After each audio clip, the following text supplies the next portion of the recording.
你是何人？要逐我去路。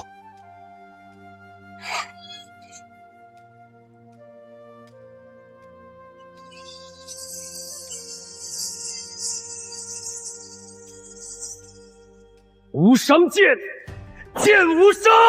剑不错，但不该来北阳。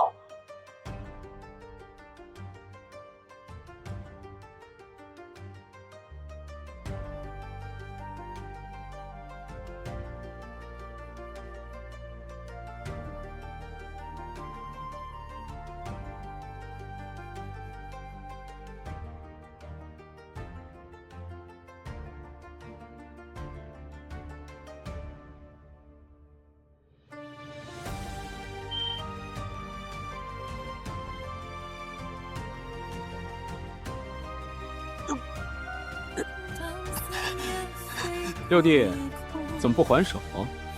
当年你不是皇室百年一遇的武道天才吗？如今连顾一拳都接不住了。什么天才？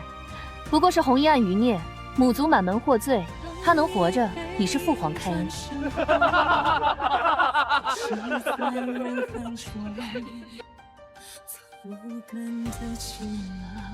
5年前，所有人都以为我已经成了废人，他们以为我经脉尽毁，武道断绝。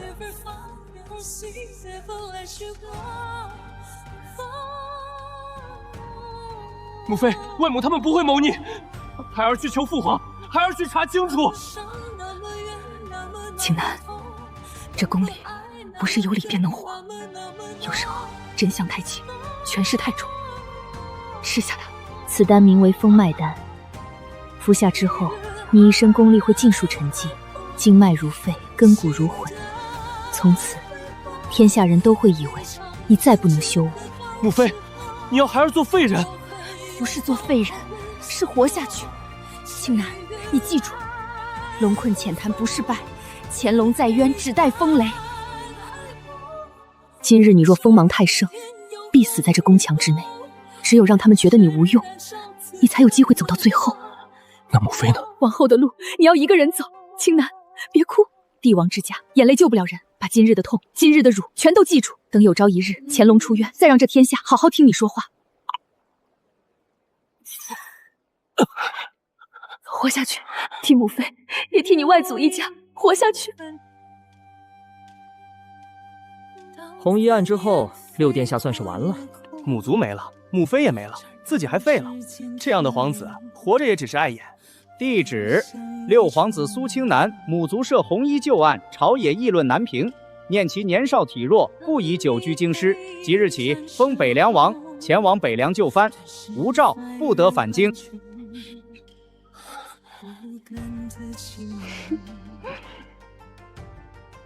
青南，你可有怨？儿臣谢父皇隆恩。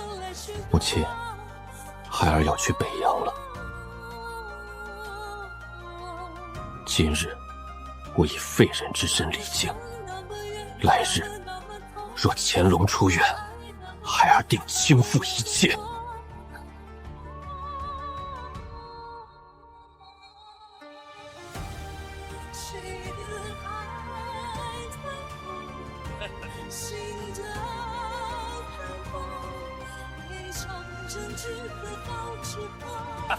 所以说，龙生九子，还各有所好呢。堂堂大前六皇子，陛下嫡亲的血脉，混到被一脚踹到这鸟不拉屎的北凉，封了个听着威风，实则屁用无有的北凉王，这跟流放有啥区别？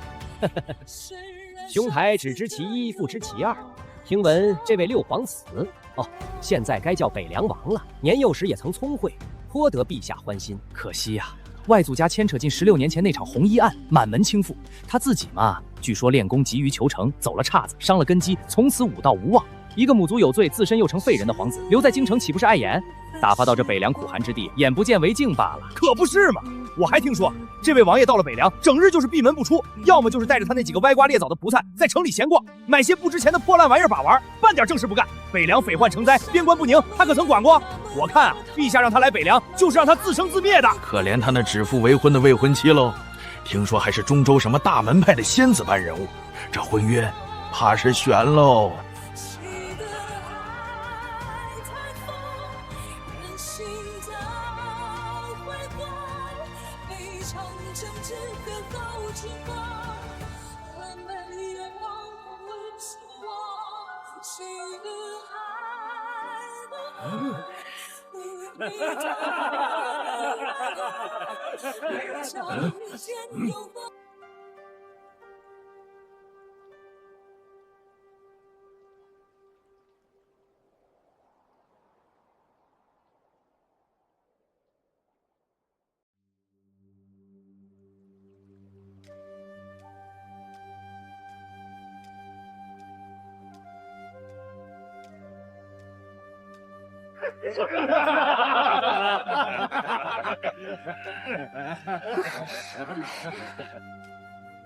好俊的娘们儿！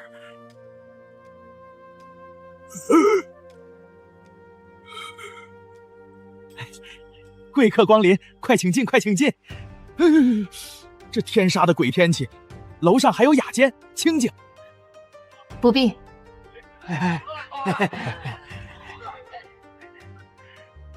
小姐，这地方真是鱼龙混杂。那些人说的可是真的？那位北凉王殿下当真如此不堪？这一路行来，听到的皆是此类言语，想来空穴不来风。小姐，这婚约……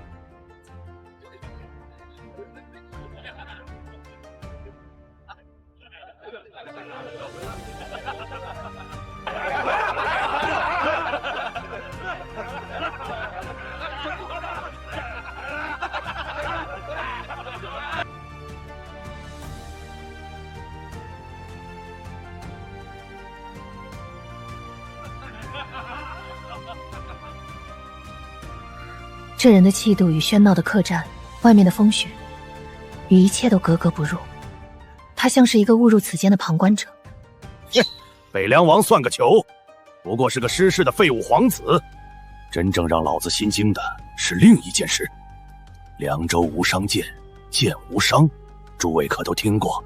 剑圣之名，谁人不知？那位10年前便已踏入不败天境，一柄秋水剑拜尽天下高手，实实在在的剑道魁首。哼！什么狗屁剑圣！今日白天，有人在凉州与北凉交界的老鹰圈发现了他的尸体。什么？不可能！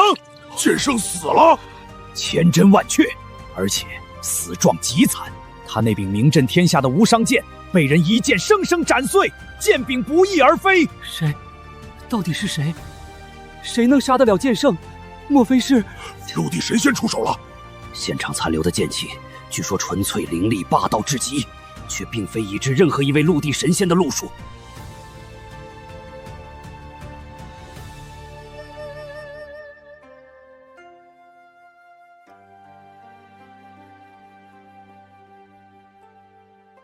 这乌木峡狭长，无伤剑消失的剑柄，莫非？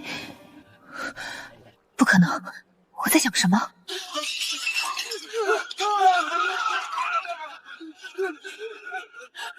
酒里有毒，是蒙汗药，还是极品的那种？掌柜的，当思念飞过夜空，这无止境停留，美得像一场梦。当你背影转身后，你们是什么人？为何下毒？这药力是千机软筋散，你们不是普通黑店。有点见识，可惜晚了。诸位相逢即是缘，可惜这缘分今日得断了。自我介绍一下，北秦镇武司胡图鲁九品大宗师。北秦？他们是北秦的细作。中国武道争霸在即，杀了你们这些南前的江湖人行商，尤其是还有青云宗的高足，想必能给大钱添点堵，灭几分威风吧，也算我等为陛下、为北秦略尽绵薄之力。混账！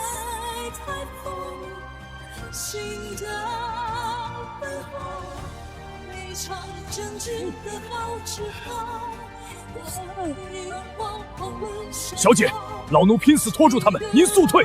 这些人是北秦精锐死士，不可力敌。青云宗的仙子果然名不虚传。放心，吴某会给你一个痛快，尽量不伤了你如花似玉的脸蛋儿。毕竟我北秦的勇士也惜花。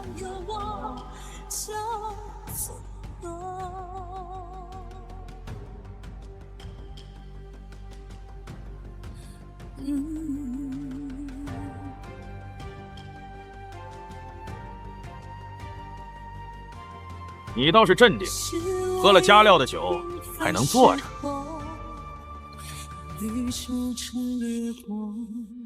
队长，跟着装神弄鬼的人废什么话？看他穿的最是富贵，说不定是条大鱼，先拿他开到祭旗。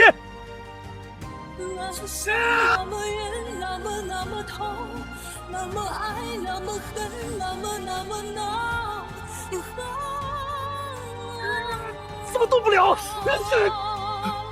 安静。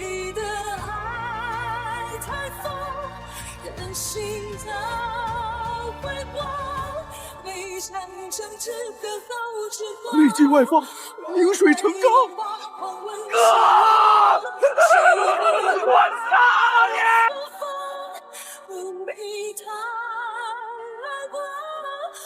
我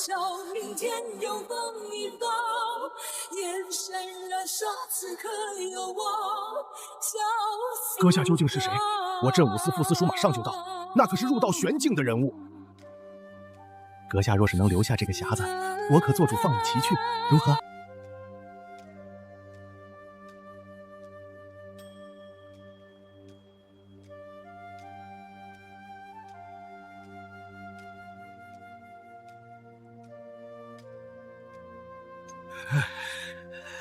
白姑娘，前方30里便是寒风渡，那里有家客栈，虽简陋，却能暂避风雪，也好给马匹补些热水干粮。您看是否稍作修整？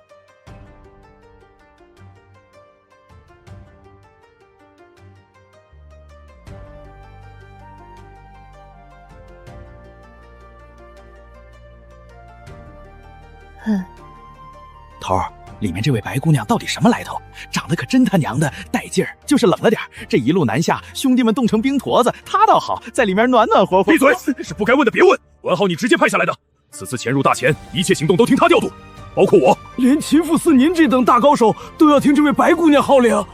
这白姑娘没半点内力，分明是个普通人。哼，乳臭未干，加快些，赶到客栈。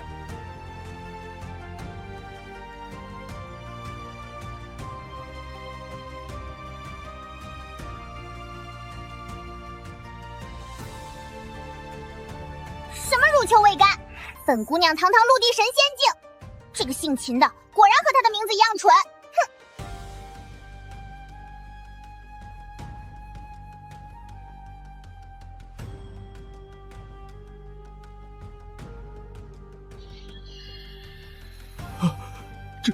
这是剑无伤，是剑圣的无伤剑。剑圣的本命神兵被人一剑斩断了。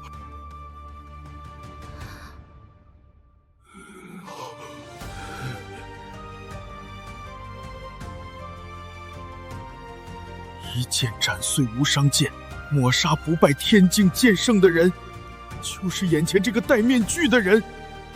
我刚才竟然还想抢他的木匣，找死！这个人到底是谁？他为何随身携带剑圣的断剑？难道他就是那个碾压剑圣的恐怖存在？此人的修为究竟到了何道地位？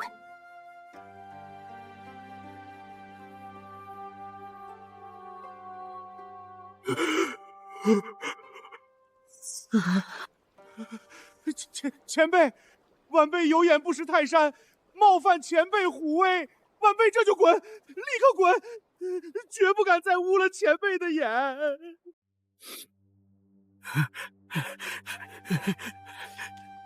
我的牛肉面还没上呢，我这就去做。不要放葱花。是。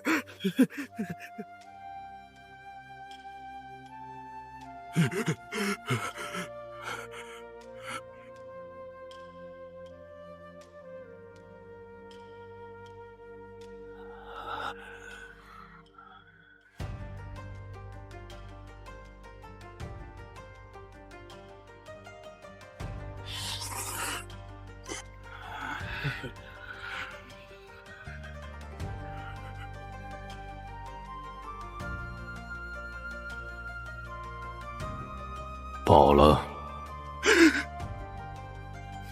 前辈，可还满意？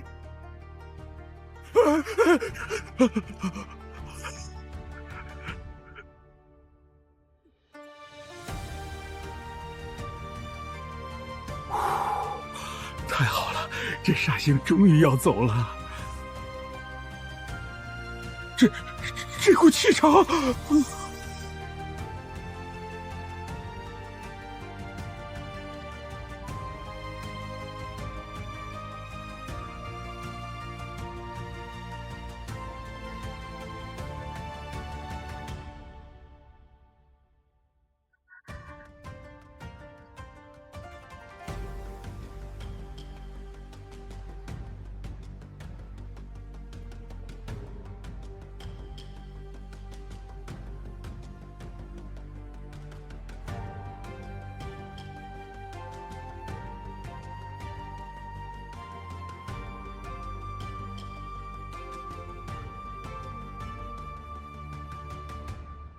站住！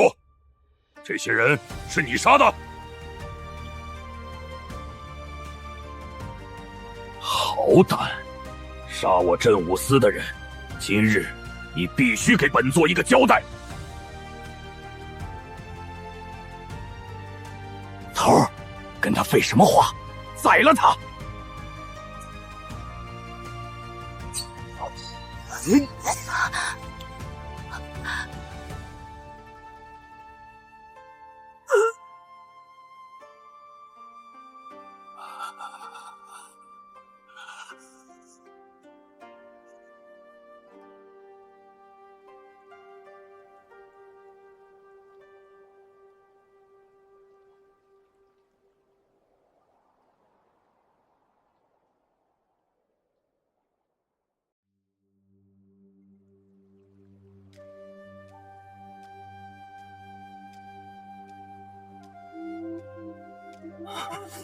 走！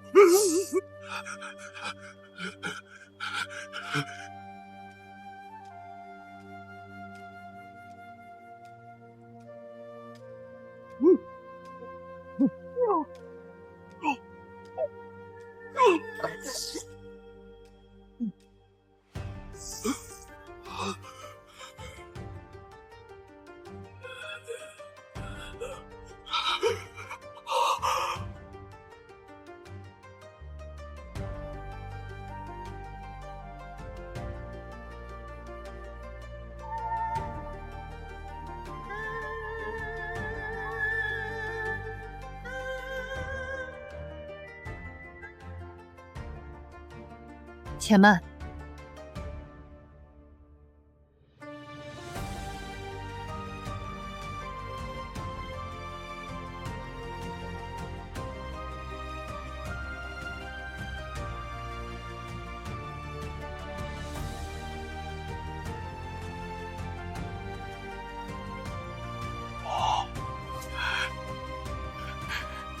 这白姑娘一点修为没有，今天是完蛋了。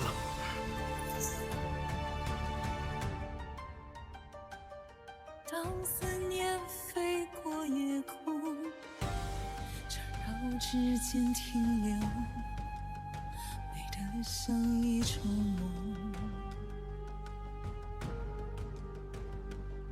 你要救他。背影转身后，吞噬在人海中。放过他，或者我杀了你。杀我？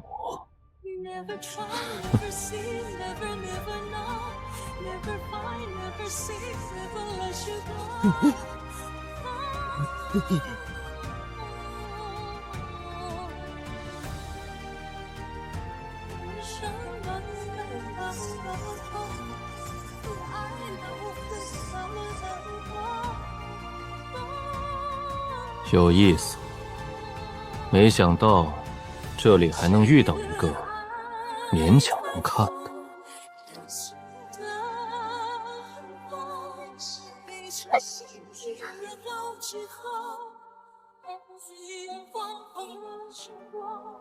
谁的爱是否被他走？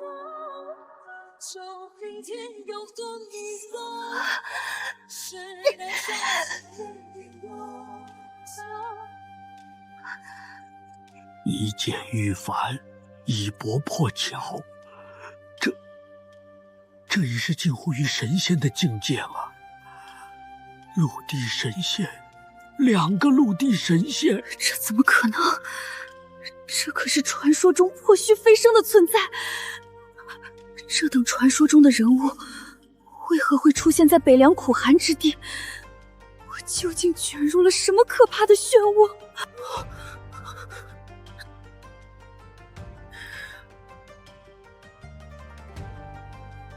眼前的2人竟是陆地神仙！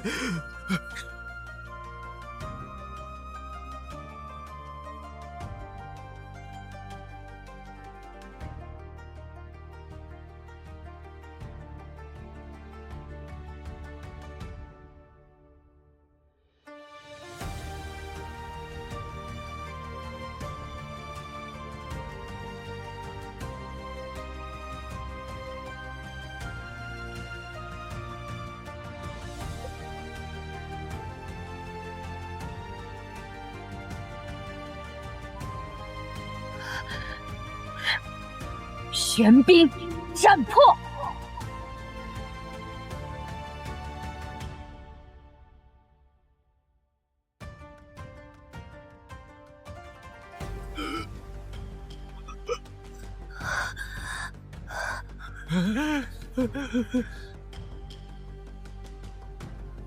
当人也飞到我，只曾听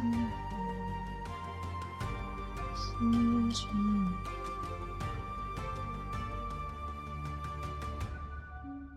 一杯当成我，只是凡人凡说，不起。Never try, never see, never know, never find, never see, never let you go.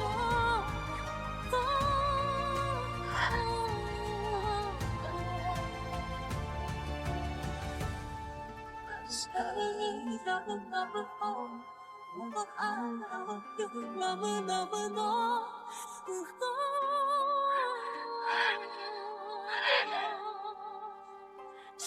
爱太多，人心的挥霍，一场争执和好之后，我们拥抱又沉默，谁的爱被风你陪暗海过，我就凭天有风雨后，眼神燃烧此刻的花，相思后。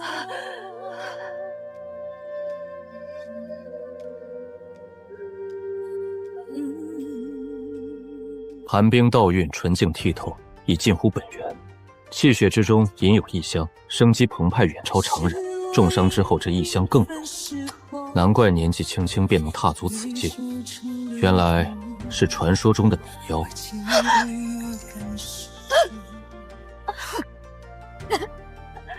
那么伤，那么远，那么痛，那么爱，那么恨，那么浓。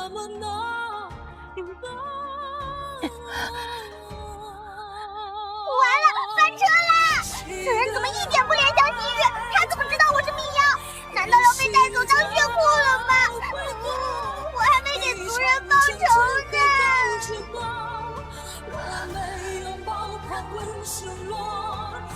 现在你落在我手里，你说你也不想自己迷妖的身份被暴露出去吧？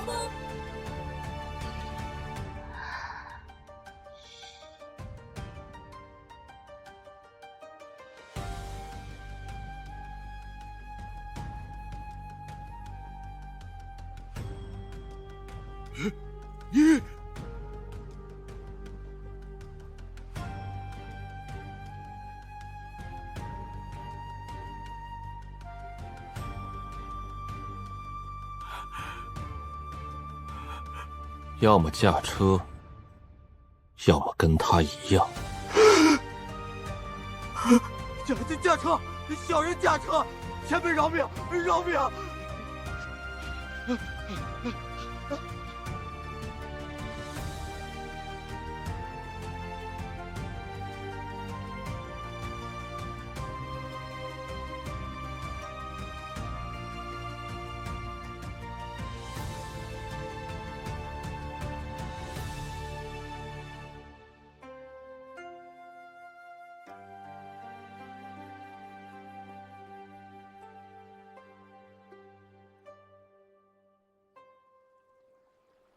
走。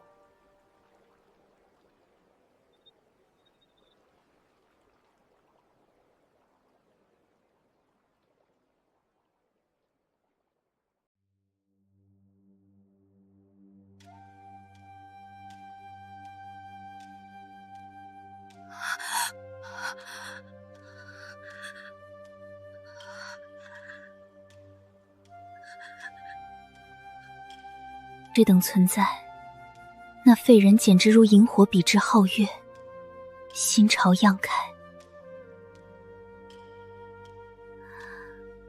什么时候才能再见他一面？小姐，此地不宜久留，我们还需尽快前往北凉城。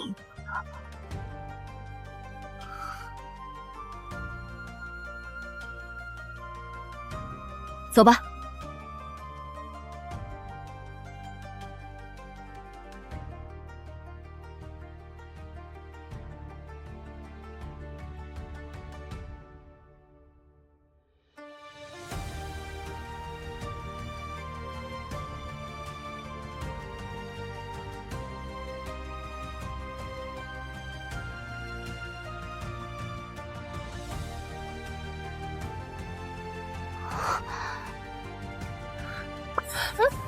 长这么帅，天天戴个面具，那么爱装。迷妖，真是久违的名字了。传说中得天地钟灵，却又被天道所弃的一族，天生经脉宽阔，亲近各种属性的天地元气，是绝佳的武道胚子。所以啊，你们的下场无非几种：运气好的，从小被圈养，定期取血，成为某些大势力或老怪物的血库，苟延残喘。运气差点的，被抹去神智，练成只听命令的战厨或药奴。至于女的，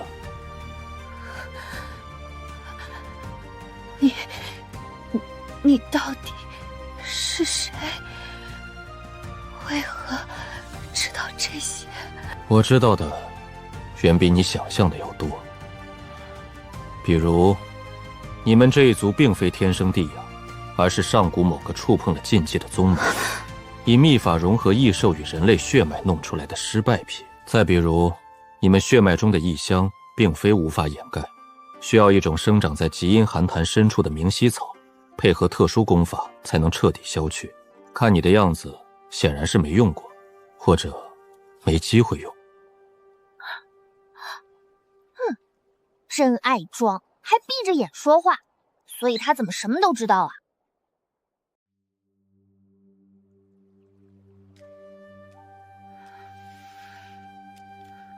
那里面是什么？一把残剑。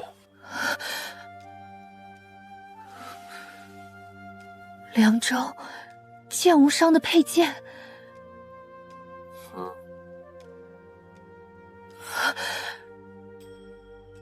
你究竟是何身份？你真想知道？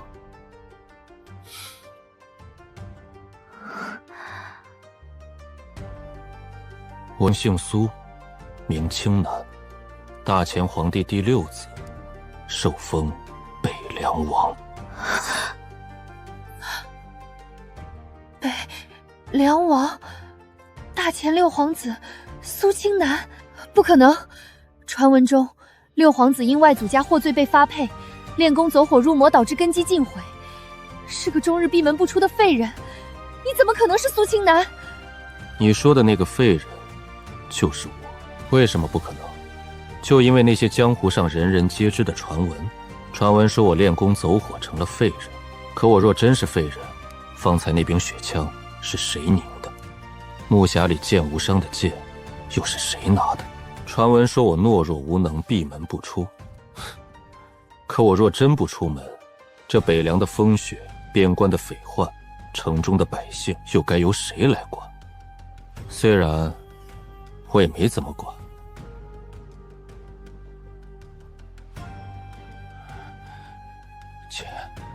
前辈，到城门口了，但城门关了，去北门。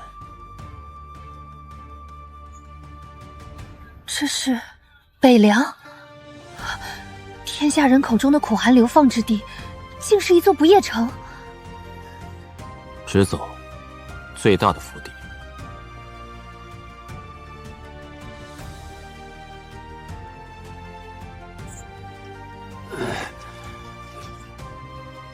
谁呀？这大半夜的，原来是殿下。他看起来腐朽不堪，可我能感觉到，他体内藏着足以斩断光阴的绝世锋芒。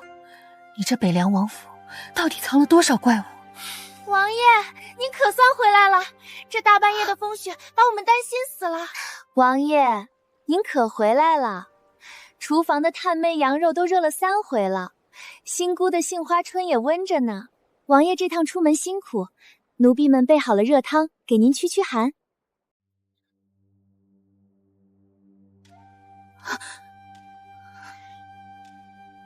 虎口生茧，万稳如山。大前六皇子的贴身丫鬟，竟是隐藏的高手。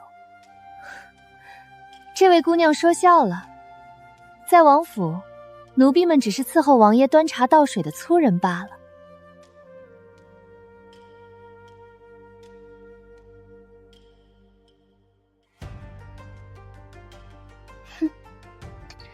王爷，这老狗的断剑，奴婢拿去库房扔着。把他带到西暖阁，看好了。老贺，处理干净。好的，殿下。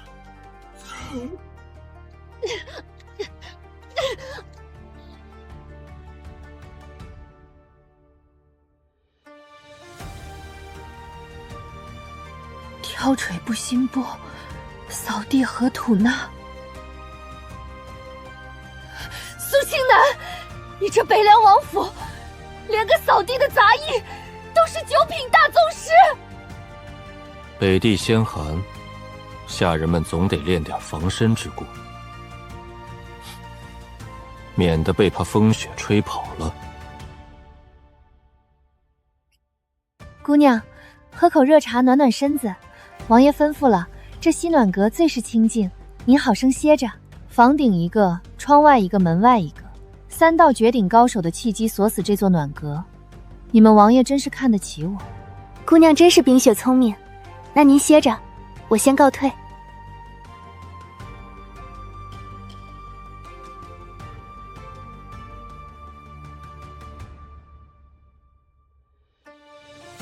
怎么样？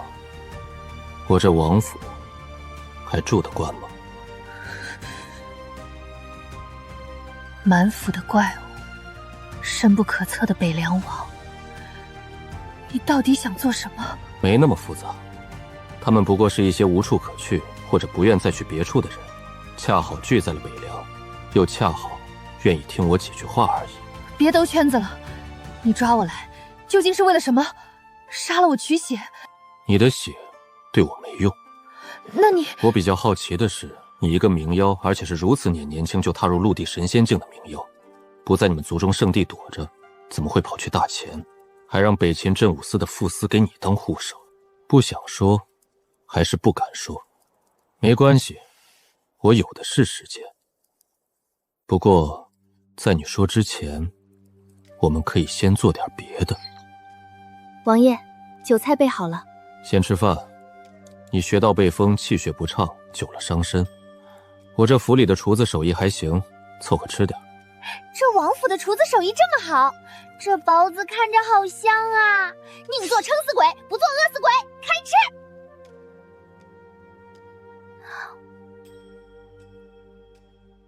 饭也吃了，现在可以聊聊了吗？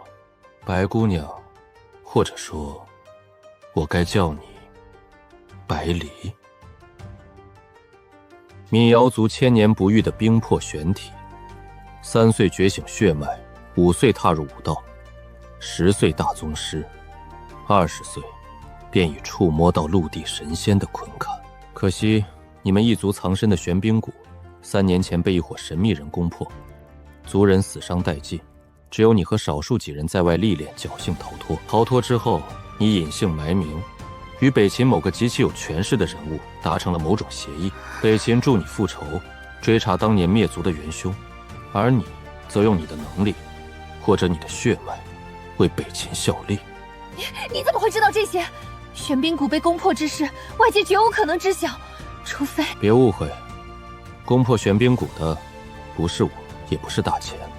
事实上，我对那伙人的身份也有些兴趣，因为根据我查到的一些线索，那伙人很可能与我正在调查的另一些事情有关。你们明妖一族除了血脉特殊，是否还世代守护着某样东西，或者某个秘密？看来我猜的没错，玄冰谷被攻破，恐怕不仅仅是为了抓捕民妖这么简单。你到底想怎么样？我说了，我对你的血没兴趣，但我对你们闽妖守护的秘密，对当年攻破玄冰谷的线索，以及你与北秦达成的具体协议很有兴趣。我们可以做个交易。交易？对，交易。把你所知道的一切告诉我，配合我调查一些事情。作为交换，我可以为你提供庇护，真正的无人敢动的庇护，并且在合适的时机，我会帮你。又给他装上了！那帮人这么强，他凭什么能打过啊？我倒要看看他哪来的自信。你凭什么？对方很强大，超乎你想象的强大。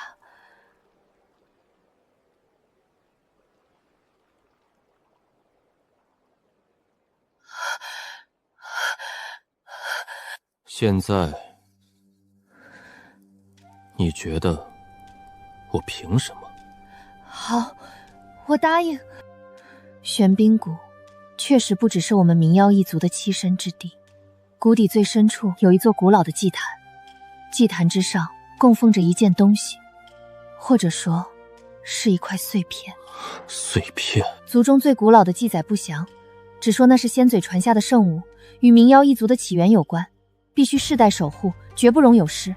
它具体是什么，有什么用处，连族长也不完全清楚，只知道它与其他几种本源力量有关。所以攻破玄冰谷的人首要目标是那块黑色碎片。这也是我后来才想明白的。当时袭击来得太快太突然，对方显然对玄冰谷的防御了如指掌，避开了所有明哨暗卡。他们人数不多，但每一个都强得可怕。等我接到消息赶回去时，看到的只有满地族人的尸体。后来呢？你怎么确定与北秦有关？又为何选择与北秦合作？我逃离后隐姓埋名，暗中追查。我发现玄冰谷被攻破前后，北秦边境几个镇的驻军有过异常调动，且镇武司的一些精锐高手曾短暂消失。更重要的是，我族中有一门秘术，可以在一定范围内感知到那块碎片的气息。3年来，我辗转各地，唯有2次在靠近北秦都城上京方向时，血脉有过极其微弱的制动。虽然无法精确定位，但碎片很可能就在北秦，甚至就在上京。所以，你主动找上了北秦王室？不完全是，是北秦的人先找到了我。准确说，是北秦那位长公主莹月。莹月，那位据说体弱多病，常年深居简出，却在北王朝产拥有莫大影响力的长公主。正是她。她不知如何得知了我的真实身份和遭遇，派人秘密接触我。她承认，当年袭击玄冰谷之事，北秦皇族内部有人参与，但并非皇帝和他本人的意思。那黑色碎片如今就在上京，被那股势力秘密掌控着。他愿意帮你，代价呢？他承诺会帮我夺回碎片，并查出当年参与袭击的具体人员，交给我处置，但作为交换，我需要为他效力10年。这次你南下是什么任务？你确定会庇护我，帮我复仇？你已经有答案了，不是吗？处理掉2个人。大前皇帝苏萧和他身边的大太监韦多佛。你猜到了？你告诉我的这些很有价值。这些线索和我正在调查的一些事情似乎能连起来了。你到底在调查什么？又为何会对米妖和那块碎片如此了解？以后你会知道的。禽兽死在这里，你落入我手，无论真相如何，在北秦那边看来，你都已是背叛。莹月或许会保你，但那股夺取碎片的势力绝不会放过你。所以，你给我的庇护依然有效。从你答应交易的那一刻起，你就是我北凉王府的客人。只要在这北凉地界，除非我点头，否则没人能动你分毫。那块碎片还有袭击玄冰谷的势力，很可能与我追查的禁忌有关。合作对我们双方都有利。以茶代酒，庆祝我们达成共识，也预祝合作愉快。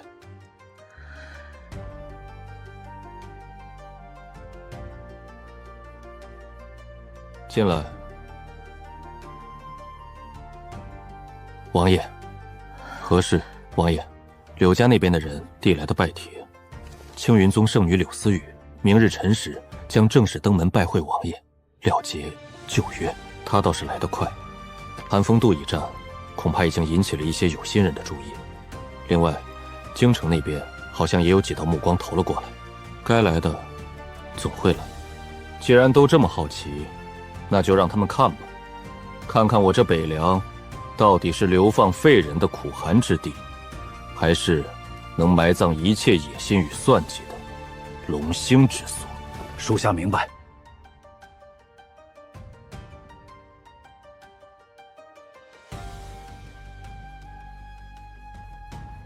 小姐，时辰差不多了，走吧。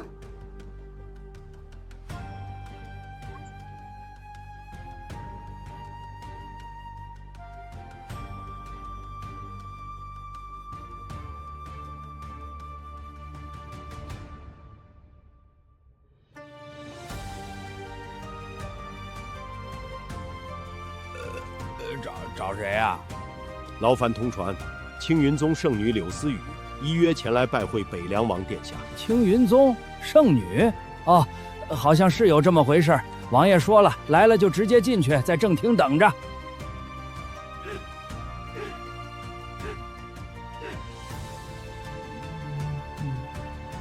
老人家，圣女已至，可否通报王爷一声？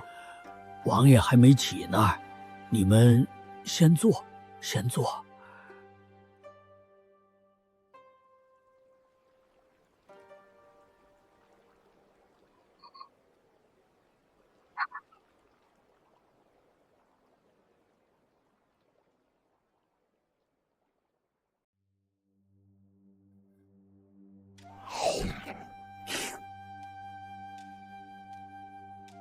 这不是厨子，这是功力深厚的铁匠之手。老赵，今天的包子是不是又偷工减料了？肉馅剁得不够碎。放屁！老子剁的馅儿，能看见一粒完整的肉丁，都算老子输。不信你过来尝尝。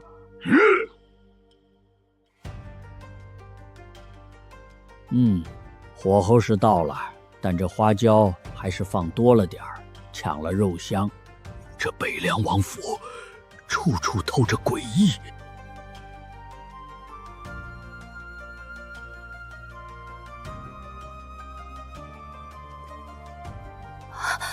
这是那个废人。青云宗柳思雨，见过北阳王殿下。柳圣女远道而来，辛苦了，坐。殿下想必已知思雨来意。昔日长辈戏言，定下婚约，实属儿戏。如今你我道路不同，此约我想已作废。不日我就要成就九品大宗师，天山剑手李玄风，问见芍药姑娘。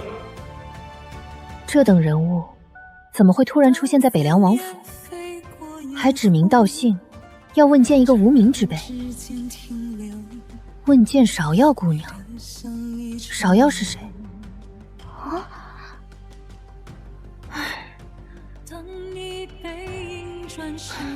烦死了！侍候殿下吃饭的活又被抢。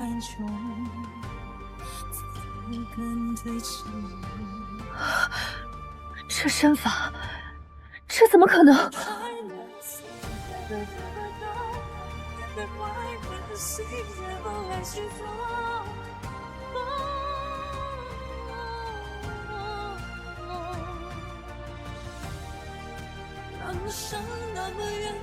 芍药姑娘，李某苦修20载，寒疾剑意终有所悟。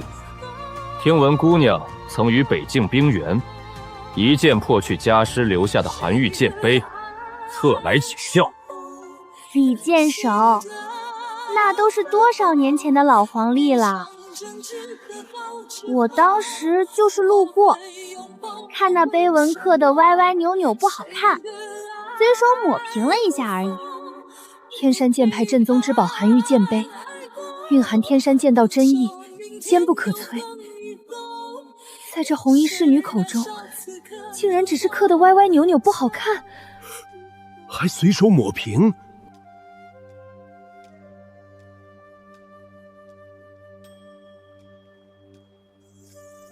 既如此，便请姑娘再接李某此剑。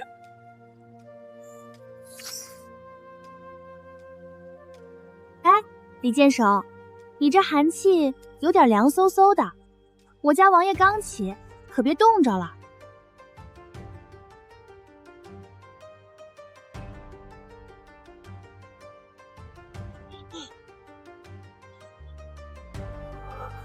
怎会如此？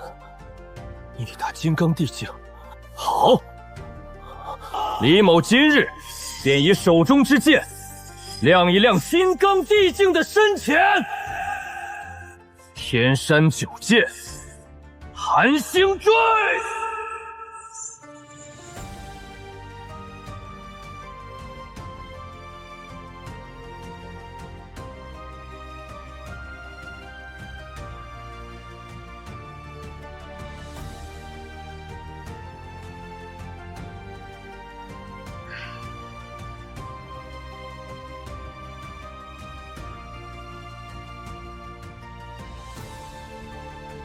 借君几缕芳魂，演一场风月。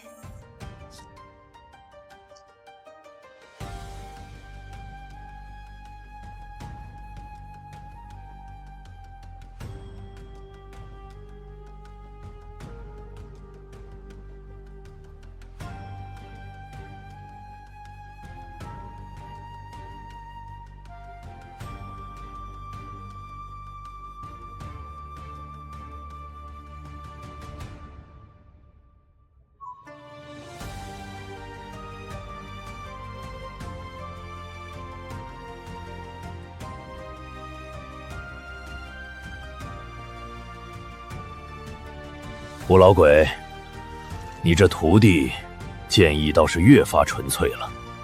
这寒星坠使得有模有样，可惜火候还差了点。那女娃娃用的是异剑，不对，更像是佛门的心印化物，好生古怪。年纪轻轻，竟有如此境界。何止是境界，你看那府里其他人的反应，你那宝贝徒弟打生打死，人家该吃饭吃饭，压根没当回事儿。这说明什么？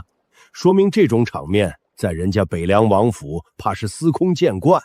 哼，我那徒儿尚未尽全力，胜负犹未可知。哦，那我们打个赌如何？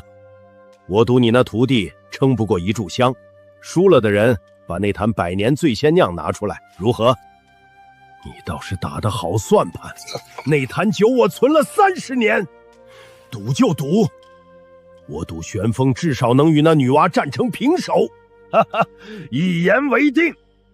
看吧，你那徒弟要出绝招了。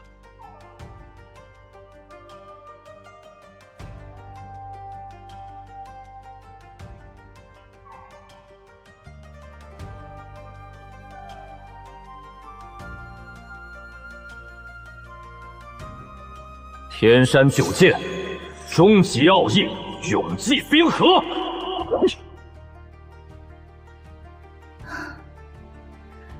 终究是繁花，承载不住太多意。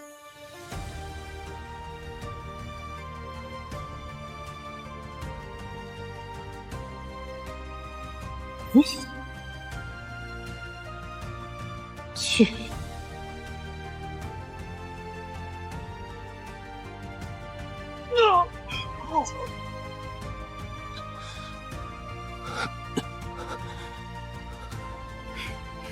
北凉王府规矩：上门问见者，拜，则需在王府待上1年，以劳役抵偿冒犯之过。还有这庭院维修费、花草损失费、惊扰王爷用膳的精神损失费，零零总总，呈会1万两白银。李剑手，是现银还是银票？你们这是抢劫！抢劫？抢劫哪有这个来钱快？哈哈哈哈哈！吴老鬼，看见没？一炷香都不到，你那坛百年醉仙酿是我的了，快拿来！好一个北凉王府，好一个金刚地境，欺人太甚！老夫倒要看看你这王府的门槛儿到底有多高！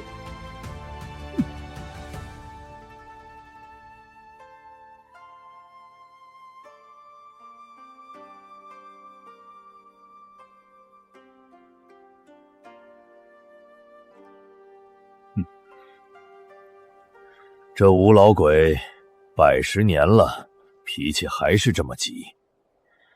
半步陆地神仙又如何？那北凉王府的门是那么好进的？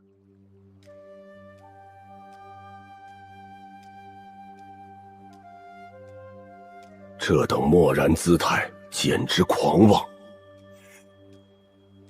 老夫倒要看看你有何倚仗！谁呀？大早上的，还让不让人睡觉了？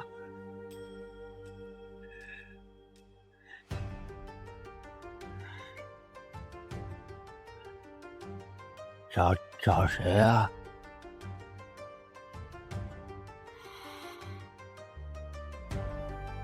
天山500，特来拜访北凉王，了解门下弟子之事，速去通传。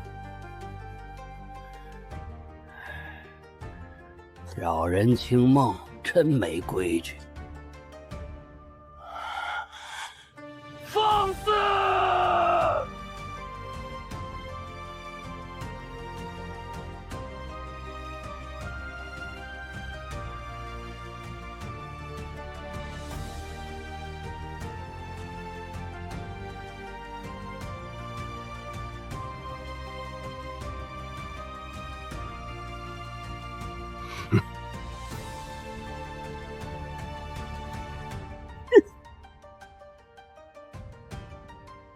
装神弄鬼！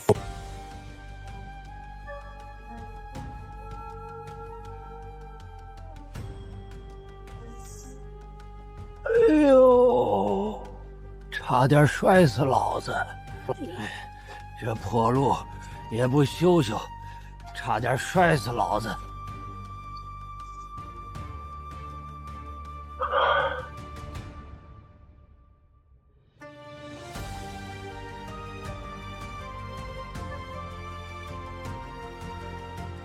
诛心剑，断红尘。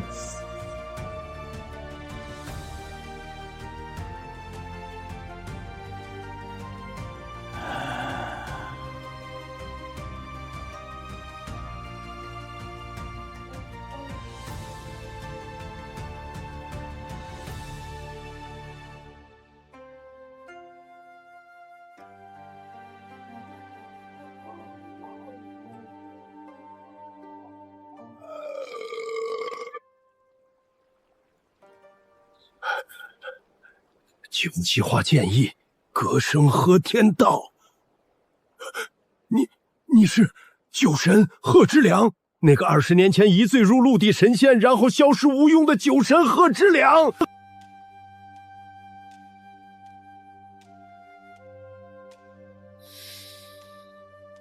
唉，什么酒神不酒神的，老头子我就是个看大门的。不过老头子，我劝你，趁王爷现在心情好像还不错，赶紧带着你那宝贝徒弟，该赔钱赔钱，该干活干活，别在这杵着碍眼。伍白小子，你这竹心剑练的是有点模样了，可惜啊，心不静，意不纯，沾了太多红尘俗念，离那真正的神仙门槛还差得远呢。贺前辈，晚辈不知前辈在此隐居，冒犯之处，还请海涵。只是晚辈那不成器的徒儿，你那徒弟技不如人，按规矩办事儿，有什么好说的？1年劳役1万两银子，少一个子儿都不行。前辈可否通融一二？赔偿之事好说，只是这劳役，规矩就是规矩，雷梁王府的规矩，王爷定的，想改问王爷去。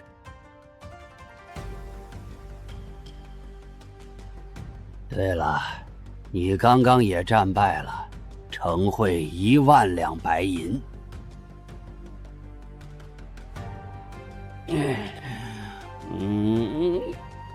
这就对了嘛，识时务者为俊杰。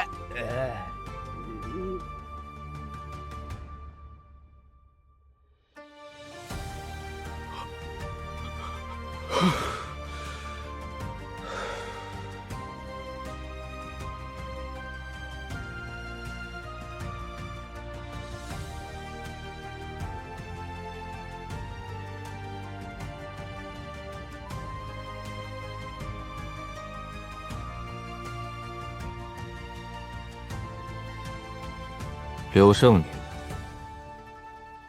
婚约之事，你既心意已决，本王亦不强求。玉佩，你收回；文书，留下。自此之后，你我婚约作废，两不相欠，各奔前程。送客。是，王爷。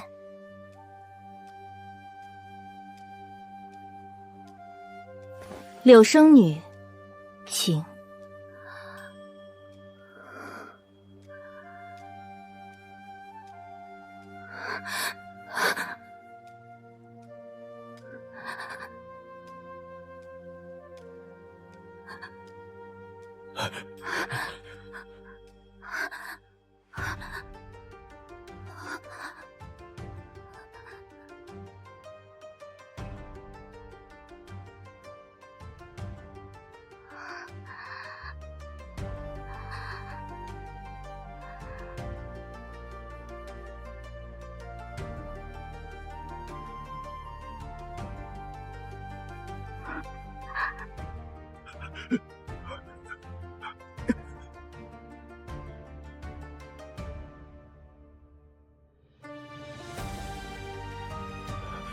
小姐，您没事吧？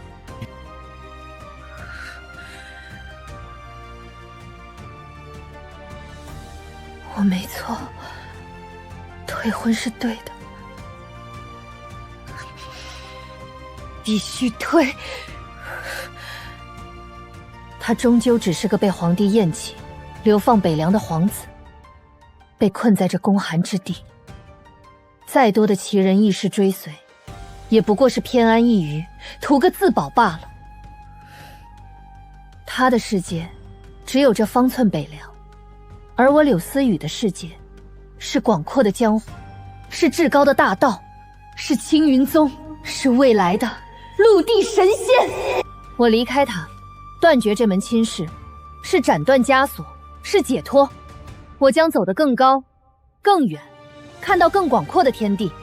他北洋王府再诡异，再深不可测，与我何干？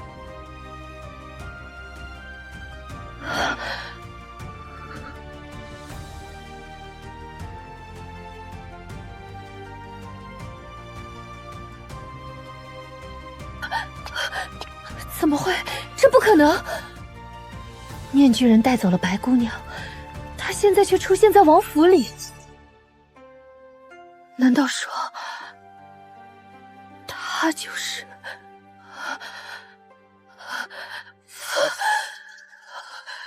这两个身份，苏庆南和面具人，会不会根本就是同一个人？如果苏庆南真的是那个面具人，那我今日的退婚岂不成了天底下最大的笑话，最大的有眼无珠？不会的，一定是巧合，绝对不可能。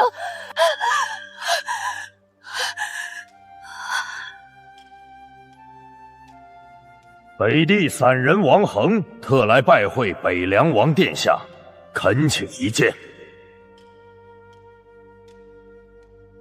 北地散人王恒，久慕王爷风采，特来拜会，冒昧叨扰，还请王爷恕罪。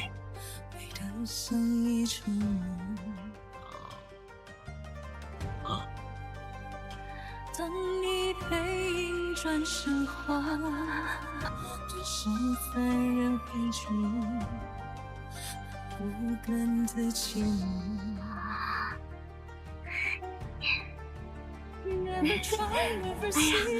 这位老先生，您这是做什么？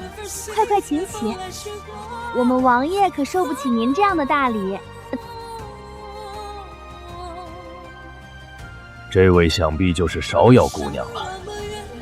老夫王恒冒昧来访，实在是有要事求见王爷，还请姑娘代为通传。王老先生是吧？王爷刚用完早膳，这会儿正歇着呢。你有什么事儿可以先跟我说说，要是无关紧要的小事，就别打扰王爷清静了。老夫前来是为凉州剑圣剑无伤之事。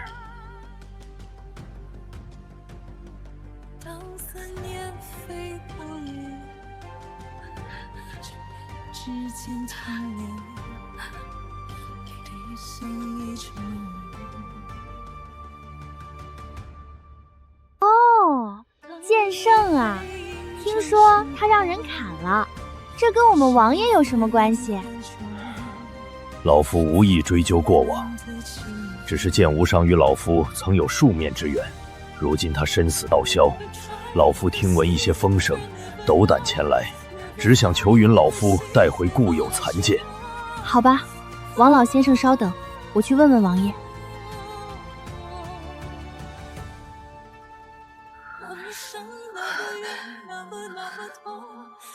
如果真的从北凉王府拿出了剑圣残剑，那么面具人一定就是苏青南。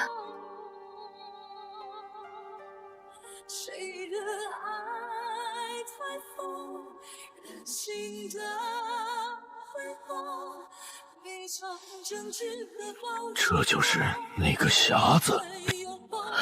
真的是他，昨夜面具人手中的木匣。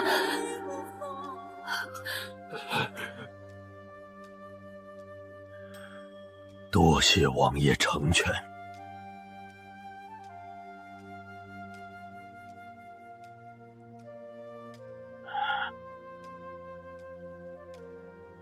王爷说了，只准你看，不准你带走。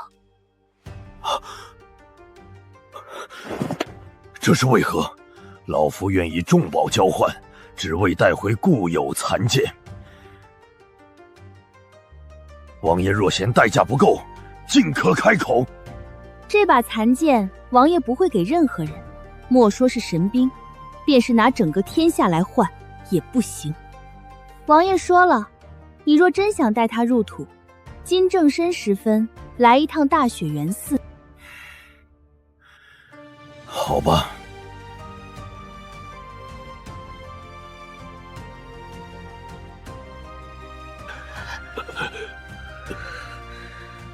王恒讨要残剑，北凉王府拿出匣子，昨夜提着匣子冰封10里的面具人，就是被天下嘲笑的北凉王苏青南本人。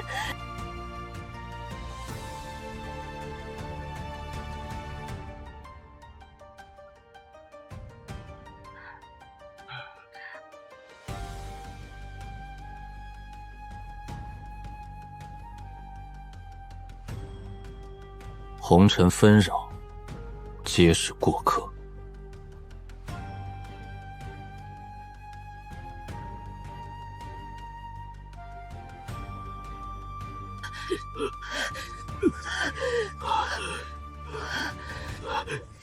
小姐，我们先找地方疗伤。不，等等，我要看看。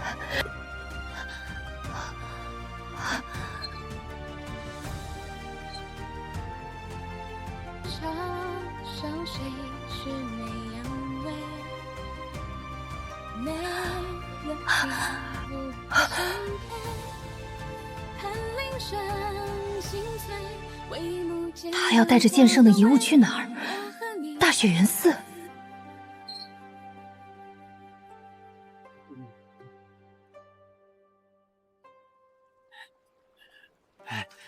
王爷，刚出炉的，您尝尝，驱驱寒。王爷，这是我阿爷炼的血壶，送与王爷御寒。王爷今儿个这身儿可真俊，回头我让裁缝按这个料子再给您送几匹新的去。王爷，王爷您慢走，路滑。多谢。拿着。传闻竟然是假的。小姐，这北凉似乎与我们听说的不太一样。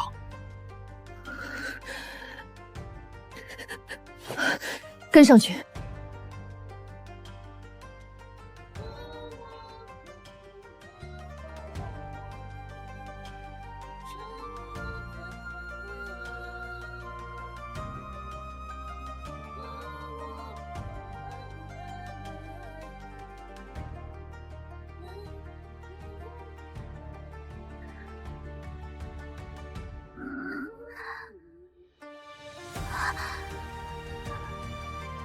王爷，老夫依约前来，您既允老夫来此，为何又将剑圣遗物置于这无名灵牌之前？这般轻慢故友随身欠剑，岂是君子所为？赵氏一门又是何人，值得王爷用剑圣残剑祭祀？赵铁山，北凉军前锋营第7队队正，身被创伤27处，5年前因旧伤复发卸甲归田，居于凉州边境靠山村，膝下有一子，子留有一女，名唤丫丫，年方9岁。是赵铁山在这世上最后的血脉。7日之前，剑无伤为淬炼其隐身剑，需纯阴气血为引。他听闻靠山村有一女童，生辰八字特殊，气血纯净，于是他亲赴靠山村。那9岁的孙女丫丫，剑无伤以其气血祭剑。赵铁山持柴刀拼命，被剑无伤剑气震碎全身经脉，其妻扑救，被一剑重伤，不治身亡。赵家隔壁猎户闻声来探，被灭口。村正带人赶来，被剑无伤以目睹秘法，当诛为由，尽数斩杀。靠山村，赵氏17户，83口，除当时在外走亲的3人，无一活口。剑无伤取血之后，飘然离去。据说引剑殿城，剑芒更胜3分。王老先生，你现在还觉得剑无伤这笔残剑该入土为安吗？你还觉得本王用他的断剑祭奠赵氏一门83位冤魂是辱他吗？你还觉得你以神兵消息为交换，替他求取全尸是义气吗？我不知道剑无伤他竟做出如此天理不容之事。赵老伯、丫丫靠山村的乡亲们，害你们性命的凶手，我已斩其首级。在此，今日以仇寇之剑祭尔等冤魂，愿你们泉下安息。北凉之地，只要我苏青南在一日，此等惨事绝不容再发生。北凉王高义，惭愧，剑王罪有应得，死不足惜。此剑祭祀冤魂，正当其用。老夫愿为赵氏一门上一炷香。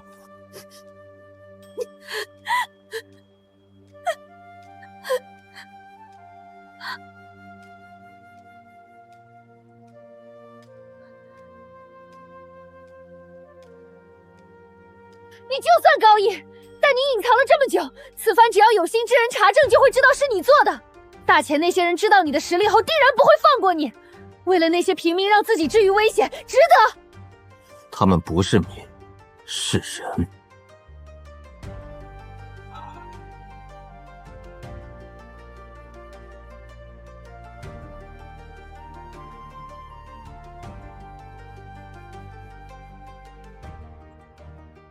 王爷，柳姑娘所言虽失之偏激，却也不无道理。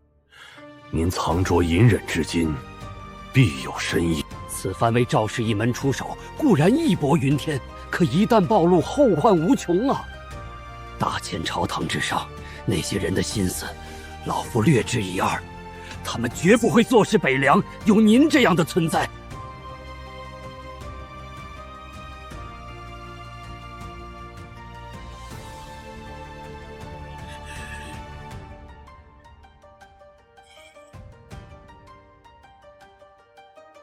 他们不是民，他们是人，是我北凉的子民，是我苏青南立誓要守护的人。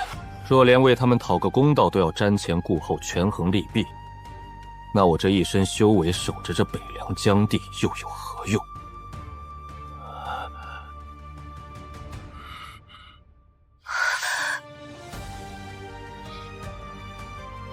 至于暴露，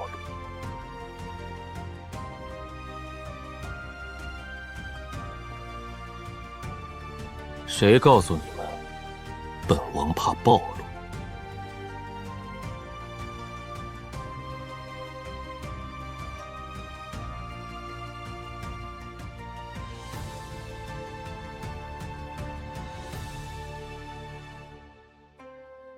啊！这实质般的威压！怎么可能？好可怕的气息！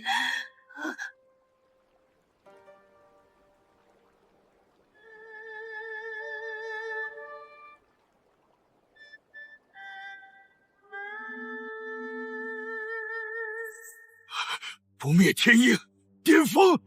这是30年前销营匿迹的佛门苦行尊者。剑意通玄，这是孤河剑叶孤影。他不是16年前挑战剑神失败后心魔缠身，自囚于海外孤岛了吗？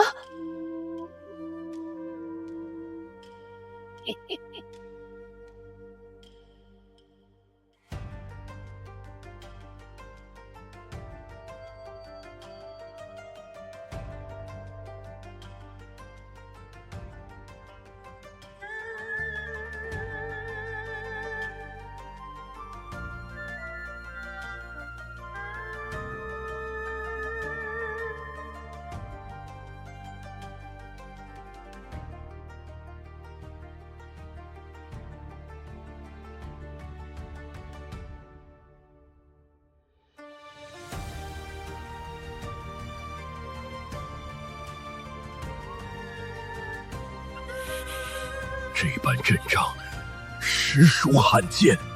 青云宗都没有那么多不败天境强者，这些人为什么会出现在这里？和苏青南倒地是什么关系？无量天尊，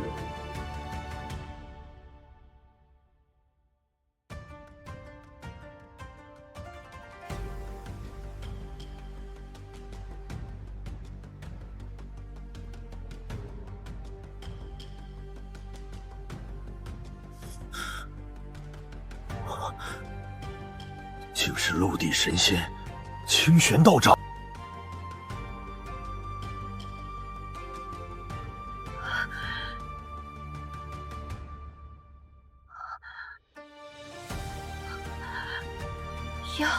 杨先生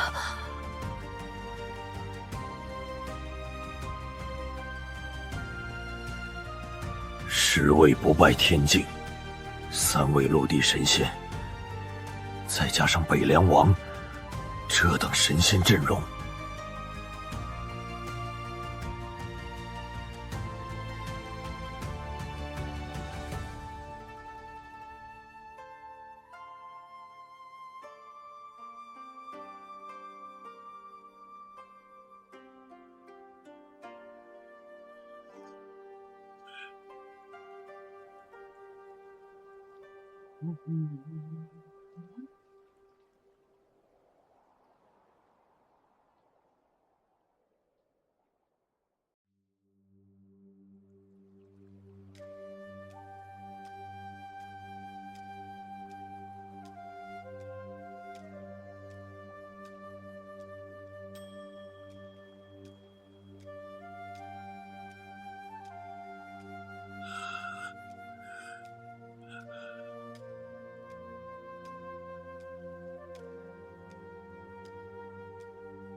北凉军前锋营第7队对付李老六。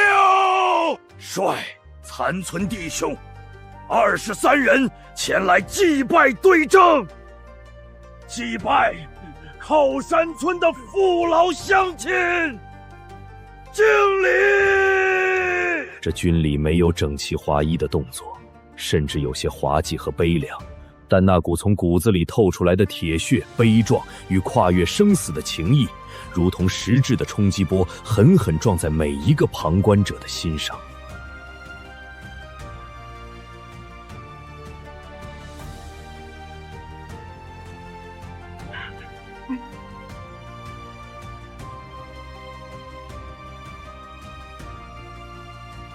铁山哥、丫丫，还有靠家村的父老乡亲们，凶手王爷给你们报仇了！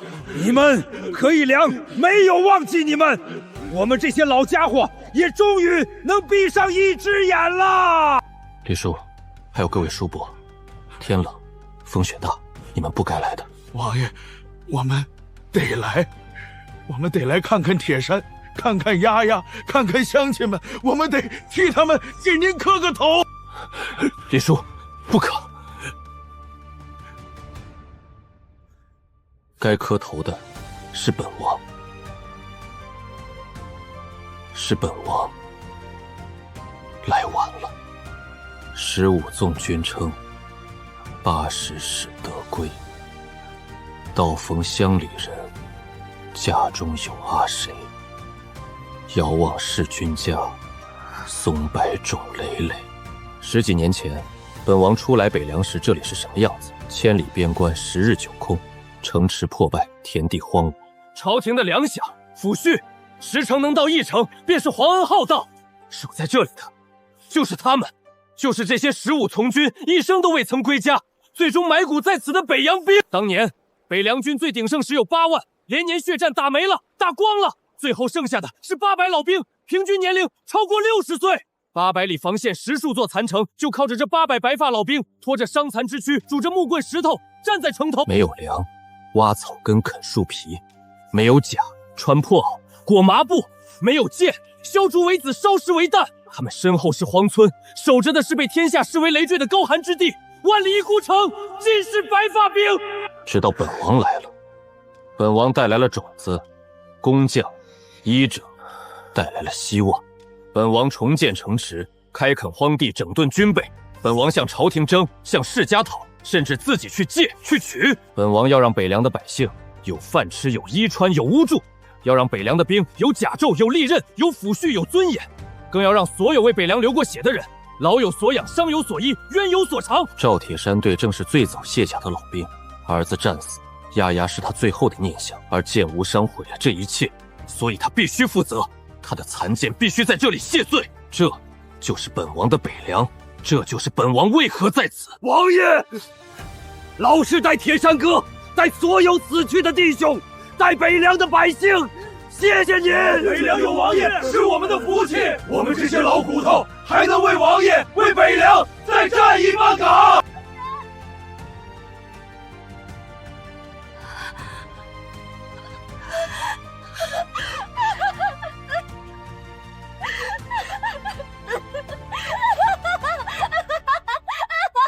这是烧魂刀，北凉最烈的酒。今天不是敬你，是敬你们北凉军那800个守到死都没退一步的硬骨头，敬赵铁山，敬靠山村那83口没等到今天的冤魂。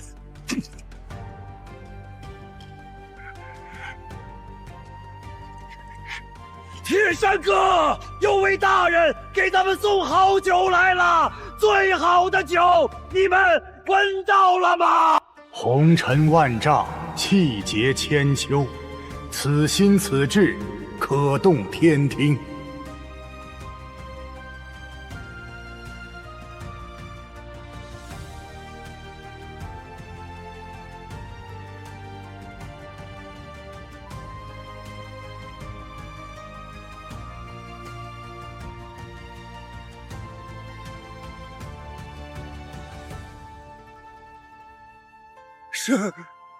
是北凉军旗，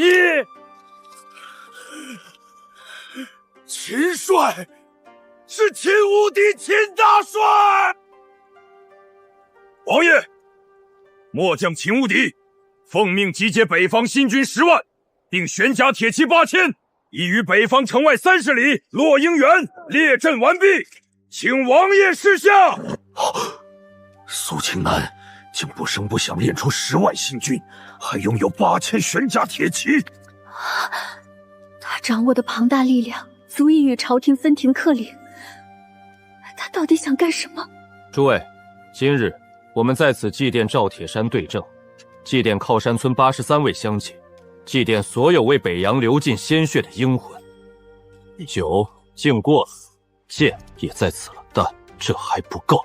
筹扣伏诛只是了结旧怨，而我们北凉还有一笔更悠远、更沉重，关乎百万生命、关乎大前尊严的旧账未算。120年前，大前武皇帝北伐，势如破竹，收复北境14州，何等煌煌武功！然而，80年前，前庭腐败，武备宗弛，奸佞当道，朝廷不思抵抗，竟将北境整整14州之地拱手让与。14州啊！那是我们的土地，我们的城池，我们的同胞。80年来，14州的百姓在北边苟延残喘。80年来，我北凉将士年年要在这残缺防线上拼死抵挡，多少好儿郎埋骨，至死望着的都是被占据的故土。李老六在。你老家是哪里？回王爷，冀州马兰谷。80年前，我爷爷就是被蛮子赶出来的。我爹临死前还念叨着家里的老槐树。今日在此告慰英灵之后，本王宣布，北凉新军10万，悬甲铁骑8000，即日开拔，目标收复北境14境州。我北凉之兵，凡我大前热血男儿，当以此为目标，战到底，收复14州，光复旧土，驱除蛮虏，血战到底！王爷威武，北凉至上！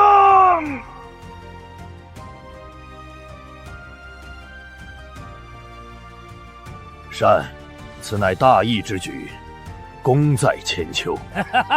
痛快，这才像话。老子这把老骨头也好久没活动了，杀蛮子算我一个。末将铁骑以唇相向，只等王爷一声令下，收复14州，光复旧土。此战艰险无比，伤亡必重，北蛮兵强马壮，朝廷或许不会相助，甚至掣肘。现在何人要退？不退，死战不退。北凉军只有战死的鬼，没有后退的兵。愿随王爷马踏北境，血染征袍，愿负其尾，共襄盛举。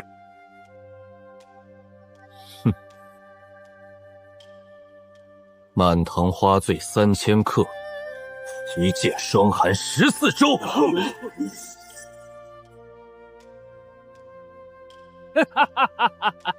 好一个一剑霜寒14州！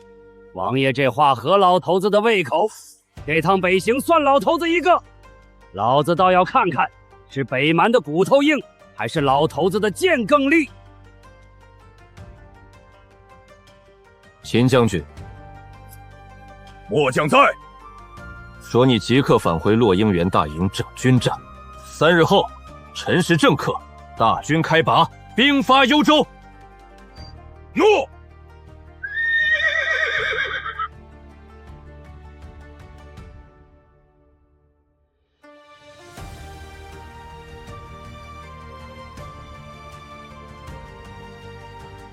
王恒，王爷，你枪术通神，可愿暂入北洋军中，为先锋赤行营教文，监掌破阵锐士。蒙王爷信重，王恒敢不从命，必不负所托。战，诸位，北伐之战，非指军阵称杀。蛮族经营北境多年，必有高手坐镇，其人亦是小众。届时还需诸位随军侧翼，拔出蛮族倚仗的江湖力量，亦可自由行动，袭扰后方，乱其军心。谨遵王命。道长先生，贺前辈，军中大事繁琐污杂，不敢过多劳烦三位，唯请三位坐镇中枢，稳定北凉大局，必要时震慑宵小。王爷放心，北凉气运已起，贫道自当护持。文华阁已运转无碍，北凉内政民生，王爷无需挂线。北伐粮草军械早已暗中筹措完备，足之一头子我呀，懒得管那些琐事，就在北凉城里喝酒。哪个不长眼的敢来捣乱？先问问老子的剑答不答应？有劳三位。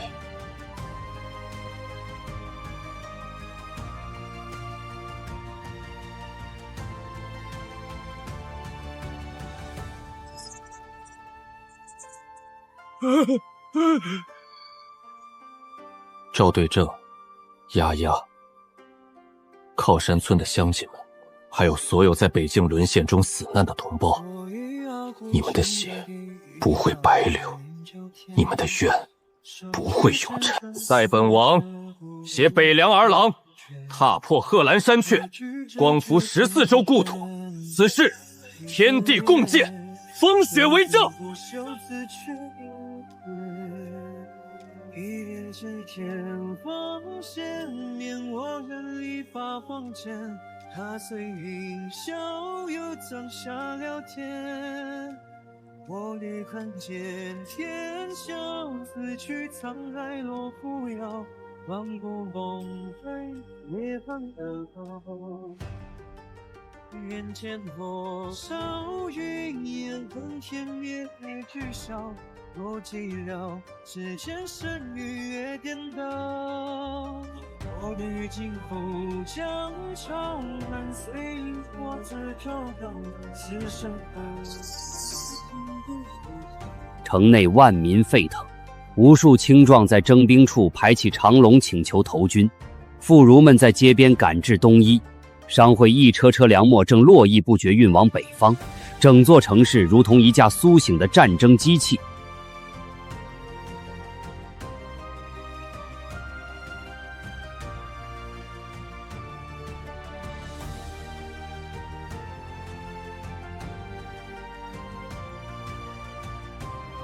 陛下，今年各地钱粮征收，户部已整理造册。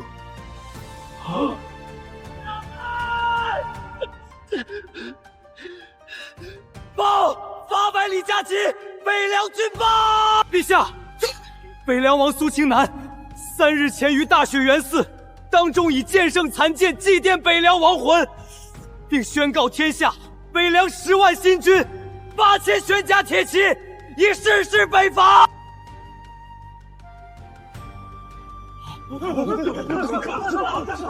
苏清南，那个废物王爷，北凉哪来的10万新军？未得朝廷诏令，私自兴兵，这是僭越，这是谋反。那个被朕放逐北凉的儿子，那个被天下嘲笑的废物皇子，竟在所有人眼皮底下藏出了一支10万大军。他要收复14州。是，陛下。北凉王私自兴兵，必须立刻下旨问罪。问罪！他若真夺回幽州，天下百姓只会称他为英雄。朝廷此时问罪，岂非寒了天下人心？够了！兵部、户部、枢密院即刻合议北凉之事，会朝。韦佛陀，查，给朕彻查北凉。这些年是谁给苏清南送强粮？是谁给他送军械？是谁替他招揽高手？朝中是否有人暗中资助他，让供奉阁动起来？朕亲自修书，请天机老人出山。老奴遵旨。传密旨给镇北侯宇文飞、西凉节度使马跳，北将军北伐期间不许擅自支援，若苏青南遇险，他们知道该怎么做。退下。苏青南，你打的是杨某，可这大千江山还轮不到你来收买人心。北凉密报已经证实，苏青南麾下不止10万兵，还有多位陆地神仙。我们都被他骗了，什么废物王爷全是装的。苏青南占了大义，我们不能明着拦，让他去打，先两败俱伤。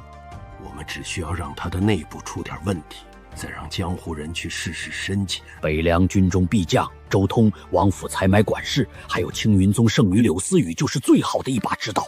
记住，此事不能让陛下借刀杀人，驱虎吞狼。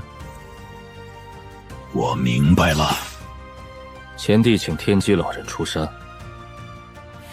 必。宇文飞马跳按兵不动。张阁老、萧定邦准备动周通、采买管事，还有青云宗。王爷，要不要末将立刻拿下周通？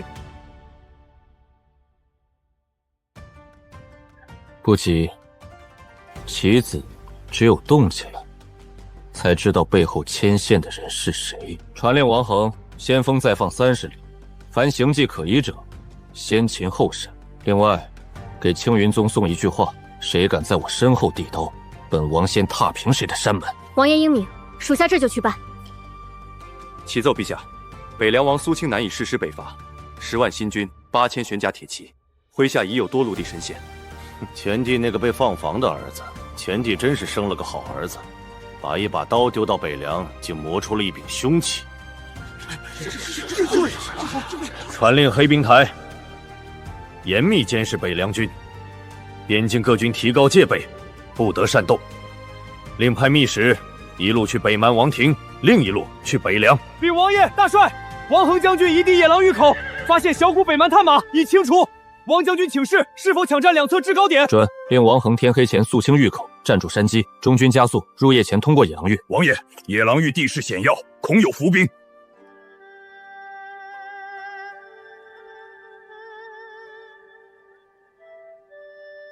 留下2队人马占据制高点，其余人随我继续向前10里。大王，北凉先锋已过野狼谷，主力最迟明日兵临城下。苏青南不是废物王爷吗？北凉哪来的10万大军？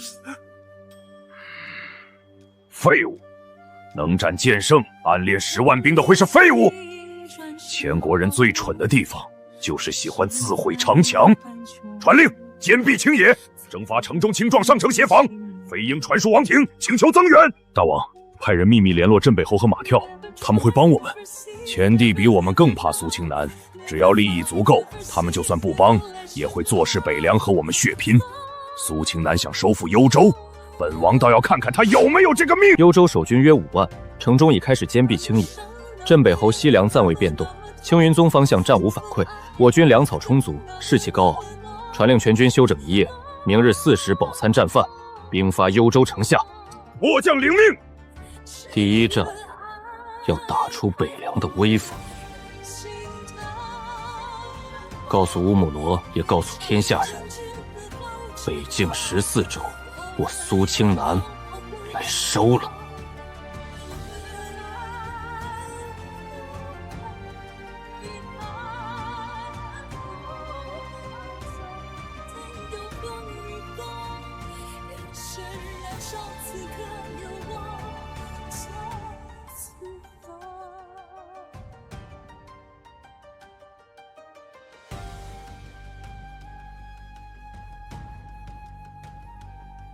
北凉的儿郎们，前面就是幽州城。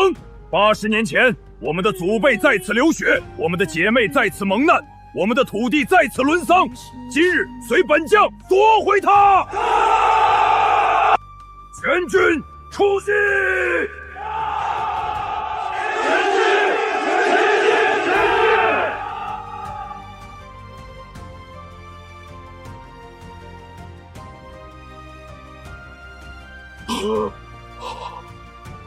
弓箭手准备，滚木料石、热油金汁都给本王备足了。传令各部，没有本王的命令，谁也不许擅自出击，依托坚城，消耗敌军。是。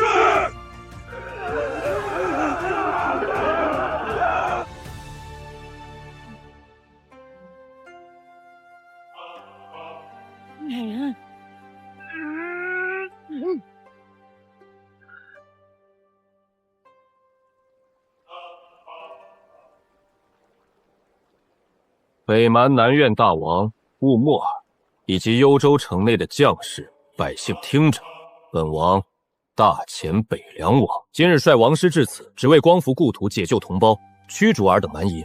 80年前我大前内乱而夺我城池，然上天有好生之德，本王亦不愿多造杀孽，现给尔等一个机会，开城放下武器者可免一死，负隅顽抗助纣为虐者，城破之日鸡犬不留。黄口小儿，安敢猖狂！我大蛮铁骑纵横天下之时，你还没出生呢。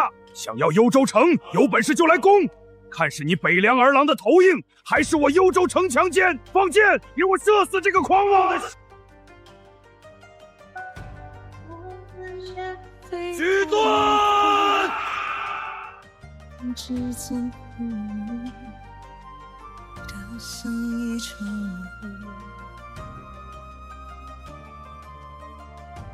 当你背影在身后，是否很久，那也很释然。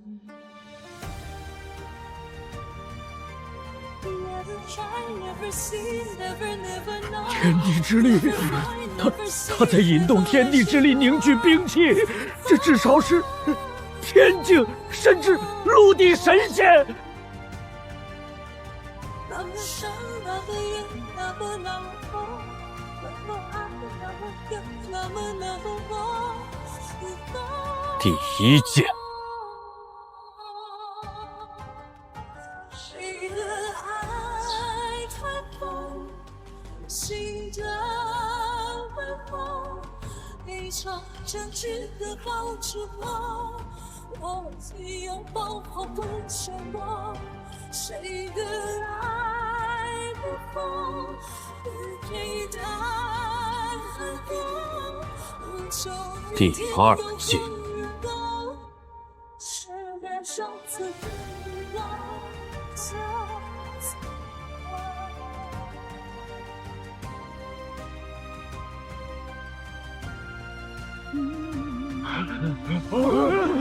这是什么妖法？救不救命？我动不了了！城墙在开裂。第三剑。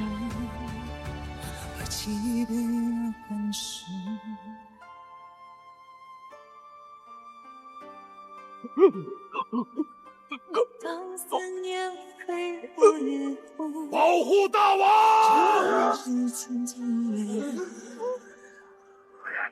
不要害怕。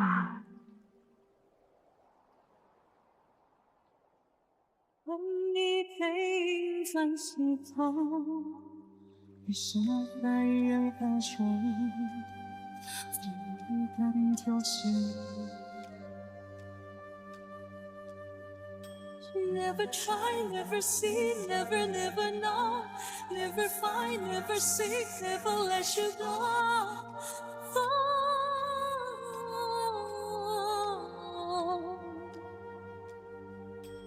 那么伤，那么远，那么痛，那么爱，那么恨，那么浓。北凉王无敌，王爷尊威。城门一开，全军入城！一场真挚的抱之后，我们拥抱后温山落。谁的爱不疯，不陪他看过。就明天有横与纵，眼神燃烧此刻的我，就此我。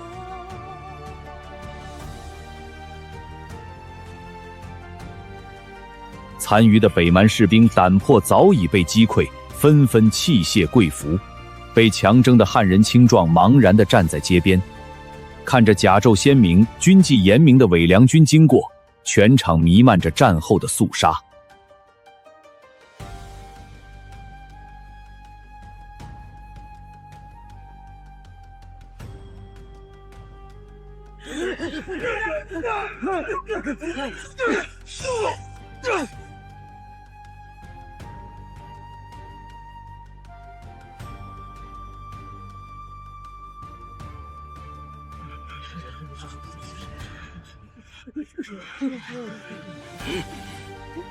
王爷，此人名叫文彦博，其祖父文文乃80年前欧洲城破时殉国的幽州长史。文家满门忠烈，几乎尽诺。文彦博尚在娘宝时被中途救出，一生隐姓埋名，暗中联络忠义之士，屡次反抗北蛮。此次攻城，他带人内应，功不可没。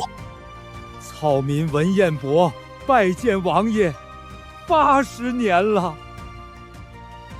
先祖父、父兄，幽州满城忠魂，终于等到王师北定之日。文先生，辛苦了。一门忠烈，三世不忘故土，此等风骨，当为北境楷模。幽州失陷，非尔等之过。80年国耻，是朝廷之失，是大前之痛。王爷，北境遗民盼这一日太久了。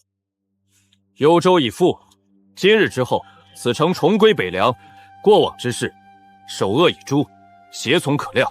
凡愿效忠北凉，愿为恢复民生出力者，本王量才令用，既往不咎。愿为王爷效力。但有3件事今日必须办成：第一，张榜安民，告谕全城，北凉军只诛首恶，不扰良民；第二，开仓放粮，清点府库与贵族家产，除留族军用，其余粮米布匹用于赈济贫弱，城中设粥棚，医治伤患。第三，所有北蛮降族全部押往城西集中看管，伤者给予医治，严密看管，不许私自虐杀，不许与百姓接触。如何处置，本王自有定夺。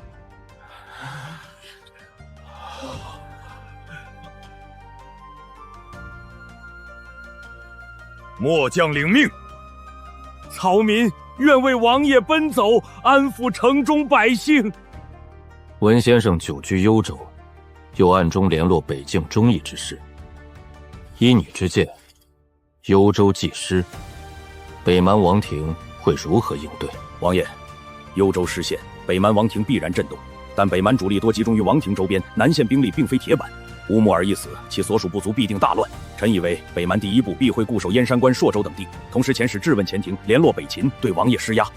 让他们来。至于其余13州，情况比幽州更复杂。80年来，北蛮迁入大量本族人口，许多豪强已与北蛮捆绑，未必愿迎王师，但底层百姓受压迫已久，心中怨气极深。只要王爷能施以仁政，施以兵威，民心仍可争取。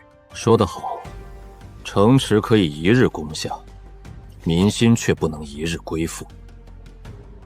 要让北境百姓看到，北凉军带来的不是另一场劫难，而是一个活下去的希望。传令全军，幽州休整3日。文彦博，你配合军中文甄贬可用官吏，恢复府县秩序，清点户籍帖母，以本王名义发布求贤令与招揽北境散朝令，废除北蛮苛捐杂税，鉴定15授衣。臣领命。秦将军，整顿军务，消化战利品，派出精锐赤袭，配合王衡破阵营向北渗透。我要燕山关、朔州的布防兵力调动，人心动向。末将亲自安排，王爷高明。大局已定，幽州只是开始，北境14州80年沉疴，不可能一战尽除。但第一把火已经烧起来了，接下来就看谁先坐不住。谨遵王命。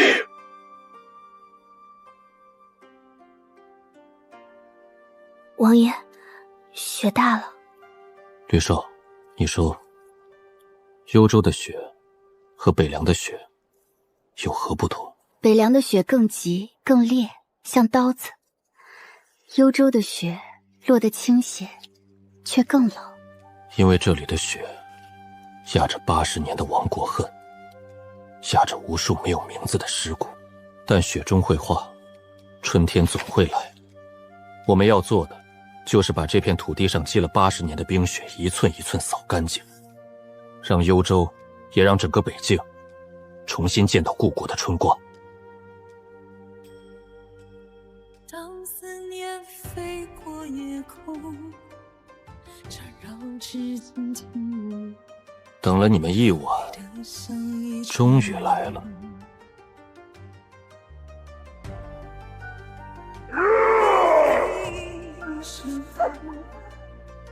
是凡人海中自甘的情。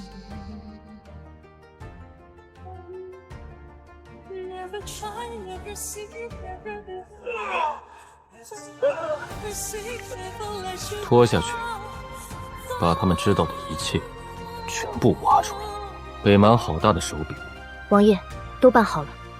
到底是哪位皇子那么想立功？4位不败天境强者燃烧精血，强行踏入陆地神仙，不惜自毁到头来刺杀我。可惜，可惜。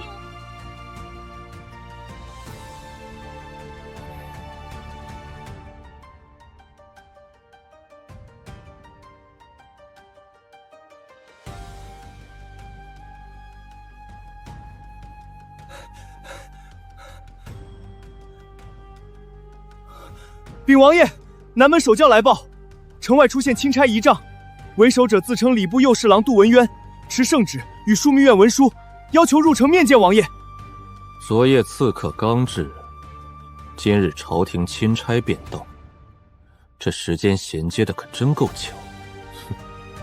来得倒快。秦将军和杨先生可知晓了？秦将军正从军营赶来，杨先生已在偏厅等候。让他们在前厅等候。传令，打开城门，放钦差仪仗入城，引至行肉前广场，不必阻拦，也不必过于礼义，依寻常藩王接旨惯例即可。王爷，这朝廷钦差此时到来，恐怕来者不善。善与不善，无非是看谁手中的筹码更重，谁的拳头更硬。本王收复幽州，他们总得有个态度。正好，杨先生也到了，便一同会会这位钦差。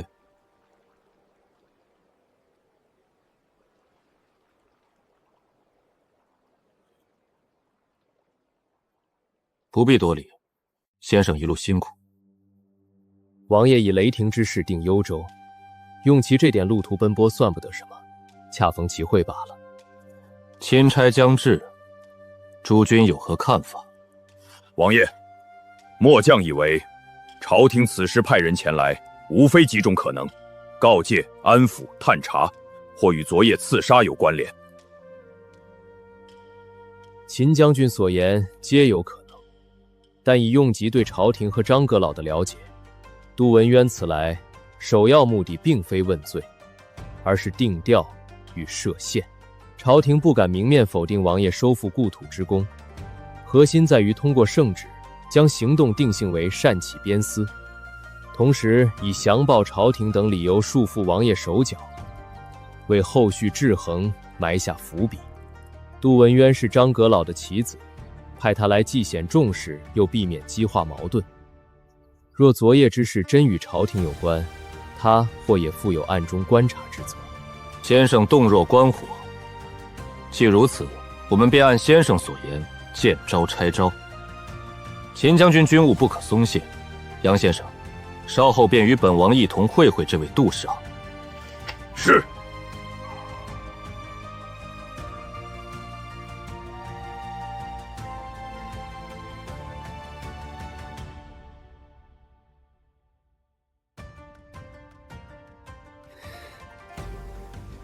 下官礼部右侍郎杜文渊，奉陛下之命，特来宣旨。北洋王殿下久违了。杜侍郎远来辛苦，请。这苏青南竟如此狂妄，连表面的客套都不顾。帝旨：斥责擅自起兵，念收复幽州，或有微功，要求降报朝廷，以待后命。钦此。王爷，请接旨吧。杜侍郎，圣旨指本王听明白了，不过接旨前有一事请教。王爷请讲。昨夜有4名刺客潜入，皆身怀秘术丹药，可短暂提升至陆地神仙之位。不知杜侍郎一路可曾听闻，北境有何势力能派出此等阵容？朝廷是否收到风声？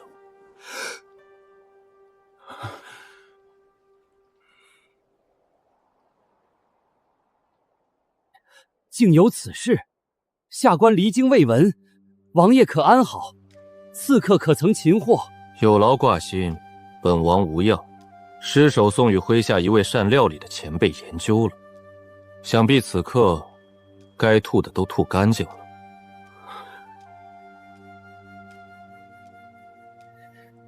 王爷洪福齐天，麾下能人辈出，此事下官定详禀陛下，请朝廷彻查，给王爷交代。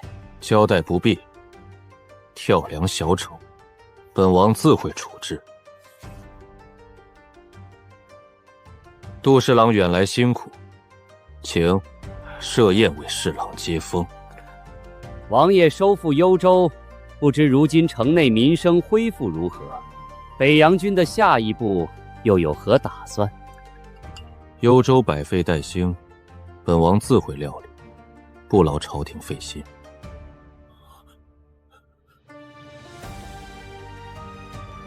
侍郎大人，北境民风彪悍，规矩自与中原不同，幽州情状一切皆在王爷掌握之中，大人不必忧心。北洋，史万成醒了。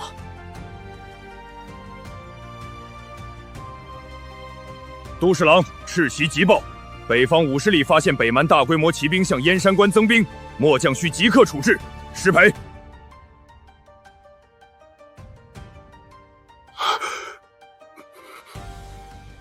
杜侍郎，请。些许蛮夷，秦将军足以应付。我们继续饮酒。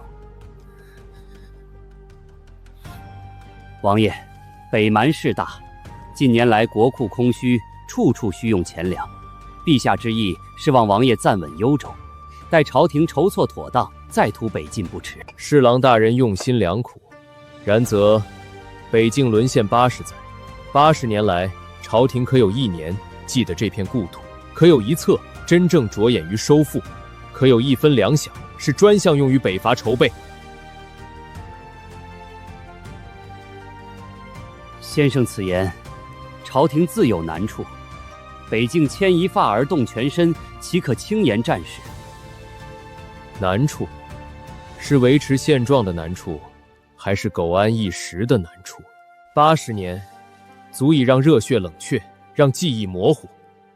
14州百姓被蛮族践踏，祖坟被毁，祠堂被焚，日日泣血，又有几人放在心上？王爷此次北伐，为请朝廷一兵一卒，粮草军械皆北凉百姓自筹，10万新军自带干粮，弃耕从庸，阵前斩将夺旗，是王爷身先士卒，将士用命。朝廷未助分毫，如今幽州护夫却谴责擅自起兵，或有微功，要求降报。杜侍郎，这公道吗？王爷所言虽犀利，却亦有理。朝廷确有不足，北境移民之苦，将士用命之功，天下有目共睹。然则王爷，陛下与朝廷亦有难处。南疆不稳，朝廷空虚，王爷收复幽州，功在社稷，利在千秋。下官前来，也不过是代表陛下表达关切与商讨之意。朝廷的难处，本王略知一二。北伐幽州，未敢劳烦朝廷，但幽州光复不过第一步。北蛮占据我14州80年，罪恶滔天。本王既已举旗，便无半途而废之理。诸位，继续饮宴。杜侍郎远来辛苦，也尝尝幽州本地菜肴。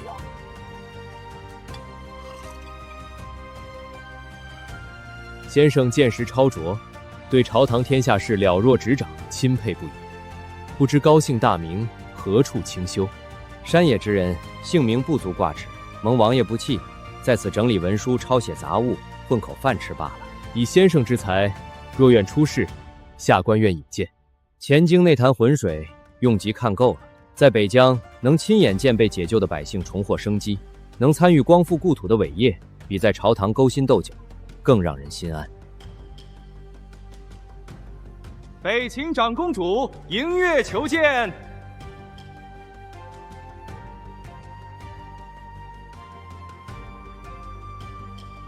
请他进来。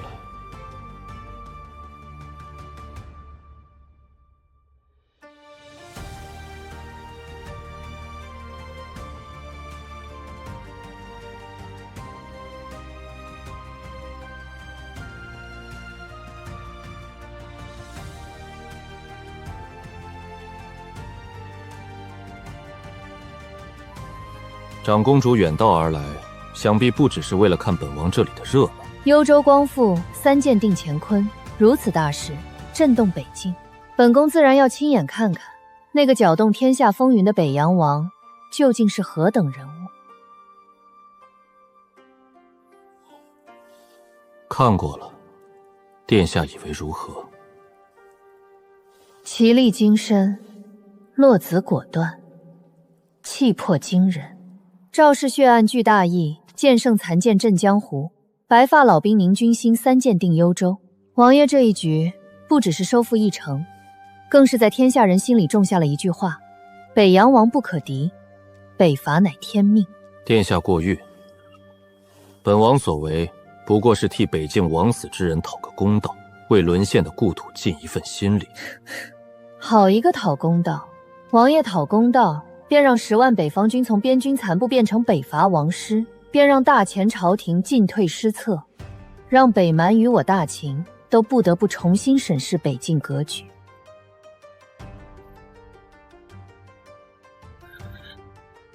只是不知王爷下一步是继续北上剑指14州，还是该先看看身后有没有黄雀在后。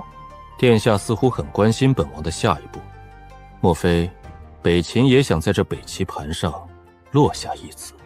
天下如棋，众生皆子。王爷是难得的一手，本宫自然要来与王爷手谈一局。那在殿下看来，这局棋该如何下？北蛮不能再一家独大，但大前也不能一家独强。谁占主动，谁分得更多，就看谁手里的筹码够重。殿下想让本王停下，或想与北洋共分北境之力，可以，但殿下手中有什么筹码能与本王对弈？第一份筹码，北蛮王庭内部，太子与3王子争位已趋白热化。燕山关守将是3王子母族之人，可他的副手已被太子暗中收买。云州守将贪财好色，数州守将则与王庭萨满有旧冤。这些情报够不够让王爷的北伐之路少些阻碍？第二份筹码，大前朝堂之上，主角派正密谋串联，欲让镇北侯宇文飞西凉马跳，在北伐关键时刻断你粮道，扰你侧翼。主和派中也有人暗中接触北蛮，想行驱虎吞狼之计。至于他们安插在北凉军中的棋子周通，近日已有异常联络。你怎么会知道这些？第三份筹码，王爷可知北蛮为何能占据14州80年？除大前自身腐朽外，更因北蛮王庭背后一直有隐月神功支持。本王略有耳闻。隐月神功想要的从来不止北境，他们是王朝兴替，众生生死为祭礼，北蛮不过是他们明面上的棋子之一。王爷此番北伐，已惊动神宫真正古老的存在。据本宫所知，已有暗月使者南下，他们的目标恐怕不只是阻挠王爷北伐那么简单。殿下这3份筹码确实够重，不过对弈需有规矩，合作需有条件。殿下想要什么，又愿意付出什么？本宫想要的无非8个字：君临天下，四海升平。本宫能付出的也无非8个字：山河为界，共擎新天。张公主，你这局棋越来越有意思了。这已不是谋逆，而是改天换地。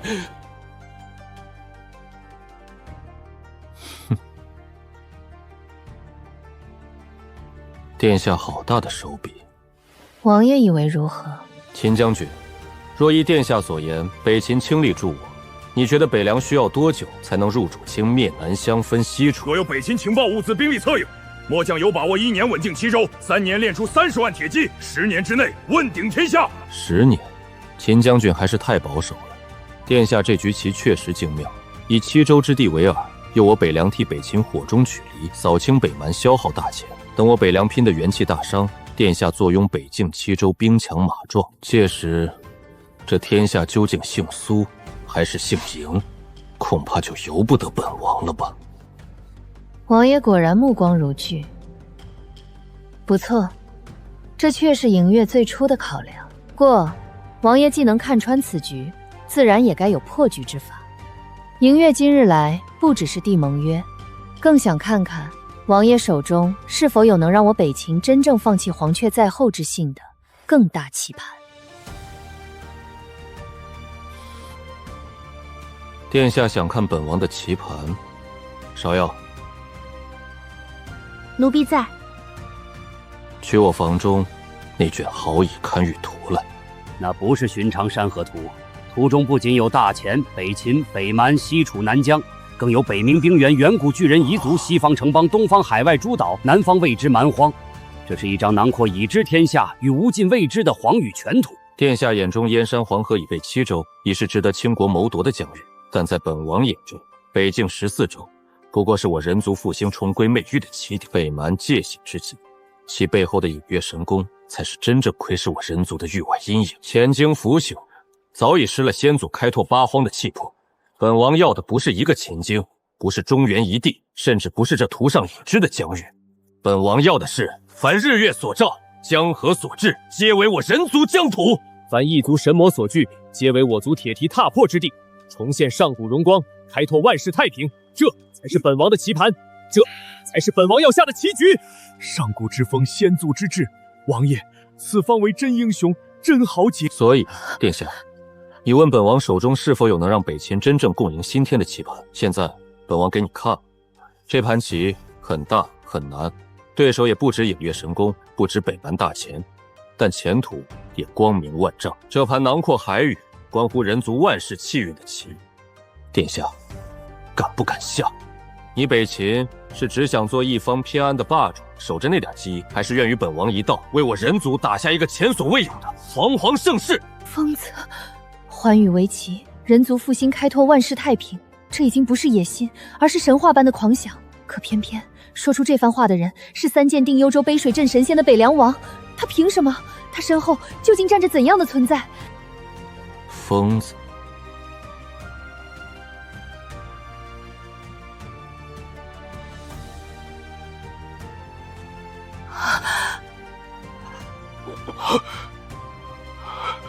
此乃含冤阵风之印的续影。3000年前，人族鼎盛，含冤自北冥之笔涌出，欲以永迸死极之意封封北境。人族先贤集72地煞之力，布周天星斗大阵，与北冥之眼设相柔，护我北境3000年安宁。200年前，封印出现裂痕，含冤死寂之气外泄，北蛮大汗得其一旅，借此统合草原，只见王庭。此后，北蛮历代大汗与核心萨满皆暗中汲取含冤之气修行，功法渐染阴寒死寂，性情也愈发残暴。80年前，封印裂痕扩大，恰逢大钱内乱，武备松弛，北蛮借含冤之力，战力暴涨，才得以连破雄关，夺我14州。而影月神功，其根源与含冤同出一脉，他们是上古时代窃取含冤本源，并与之共生异户的背叛者。他们潜伏北冥深处，以众生怨念为资粮，北蛮不过是他们放在明面上的头羊。北秦王族秘藏中，确有关于北冥含冤与上古封印的零星记载，可那些记载早已被视为荒诞传说。如今，苏青南却当众唤出了阵风符文，他到底掌握了多少上古秘印？现在，殿下还觉得本王是疯子吗？还觉得以北7州值得你北秦倾国谋夺，甚至不惜与虎谋皮，与影月神宫那些视人族为食粮的异类暗通君臣吗？你胡说什么？阁下身上的气息虽然以北秦皇族龙气遮掩，但本王引动阵风残影时，你体内那股影月之力可躁动得很。怎么，暗月尊者何时屈尊降贵给北秦长公主当起护卫？还是说北秦皇族早已与神宫有了合作？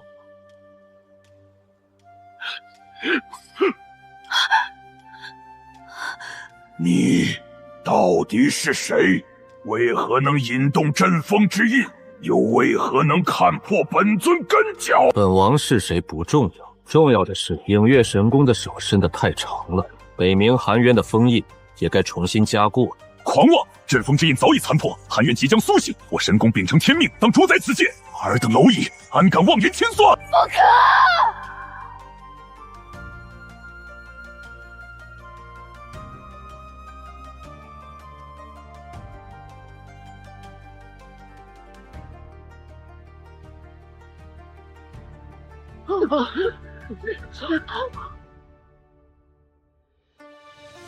你的对手是我。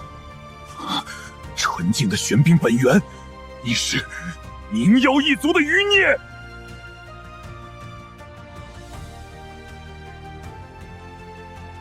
他的气息不会错的，今天阿离要给族人报仇。诸位观众老爷能看到这里，看来也算与本王有缘。哼，虽然本姑娘还没报仇，不过还是谢谢你们看到最后一集。北凉棋局才刚刚开始，影月神宫寒渊旧院还有我族仇都还没完呢，再会，敬请期待，不许偷偷跑掉哦。